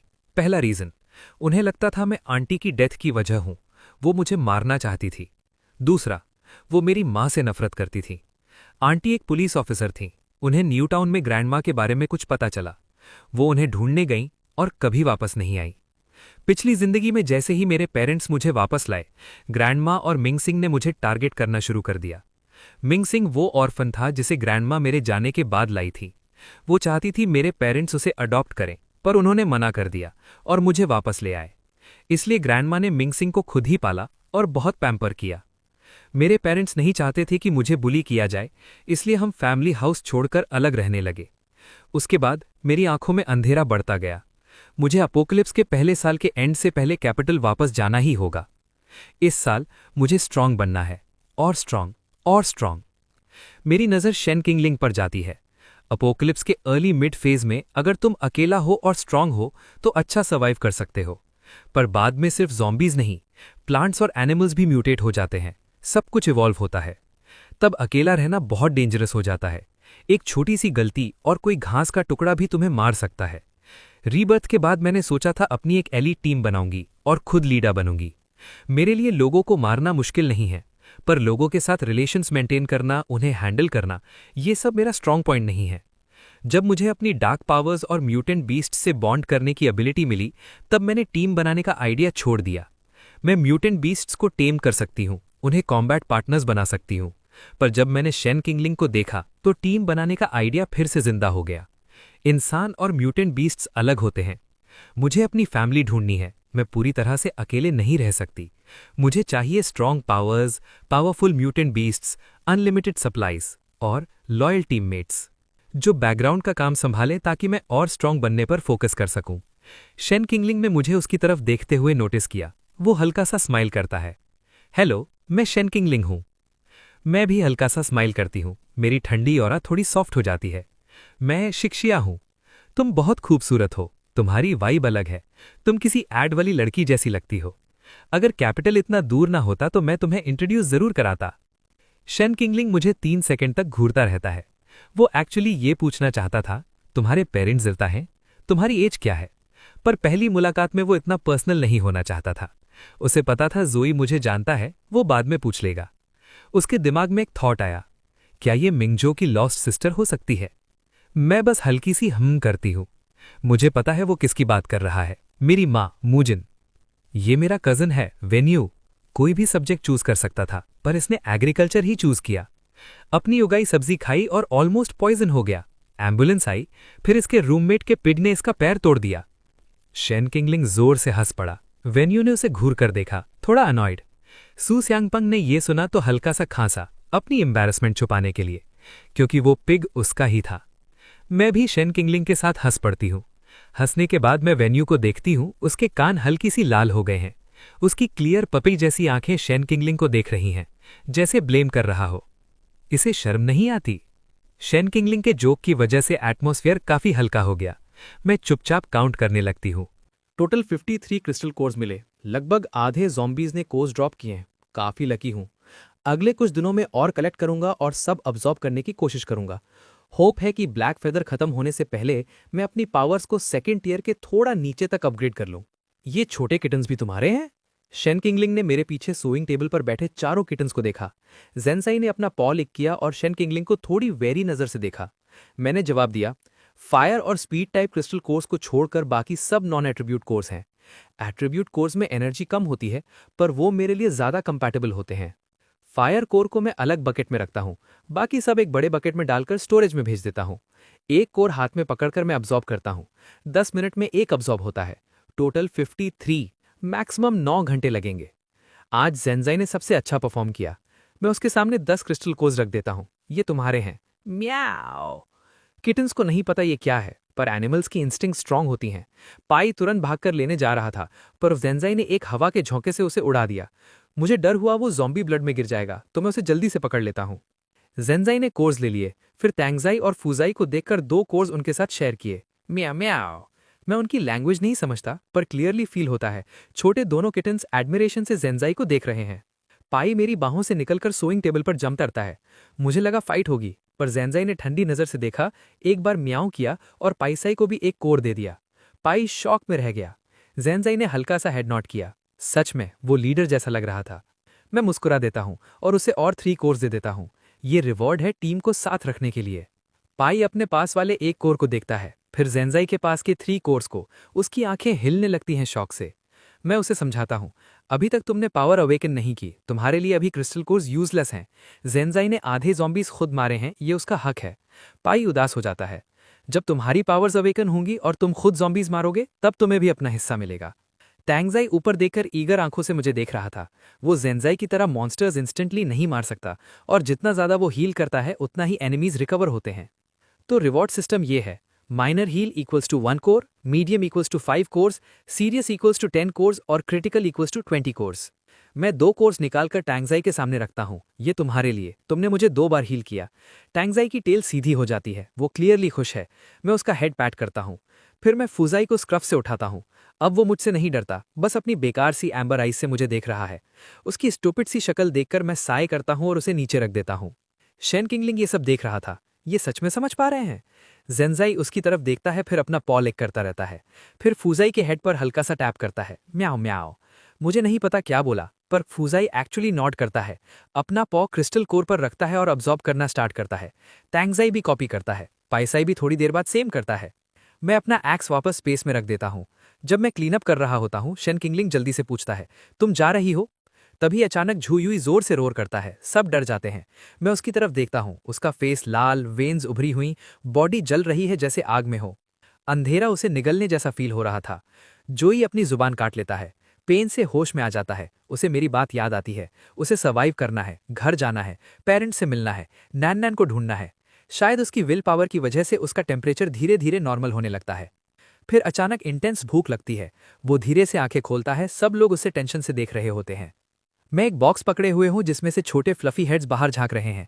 अब कैसा फील हो रहा है? सुयांगॉन पूछता है। मुझे लगता है इसने पावर अवेकन कर ली है, ट्राई करो फील करने का, मैं कहता हूँ। सुयांगॉन जल्दी से उसकी रस्सी खोलता है। झुयुई अपना हाथ आगे करता है और एक मिट्टी का पाइल अपीयर हो जाता है। अर्थ पावर! झुयुई जोर से हंस पड़ता है। मैंने पावर अवेकन कर ली, मैं ज़ॉम्बी नहीं बना। शेन किंगलिंग मुस्कुराता है। तुम लोग सच में एग्रीकल्चर मेजर्स हो। वेन्यूब साइकिक एंड वुड, सुयांगॉन वाटर और अब झुयुई अर्थ। Perfect farming team. फिर वो हल्की सी सांस भरकर चुप हो जाता है।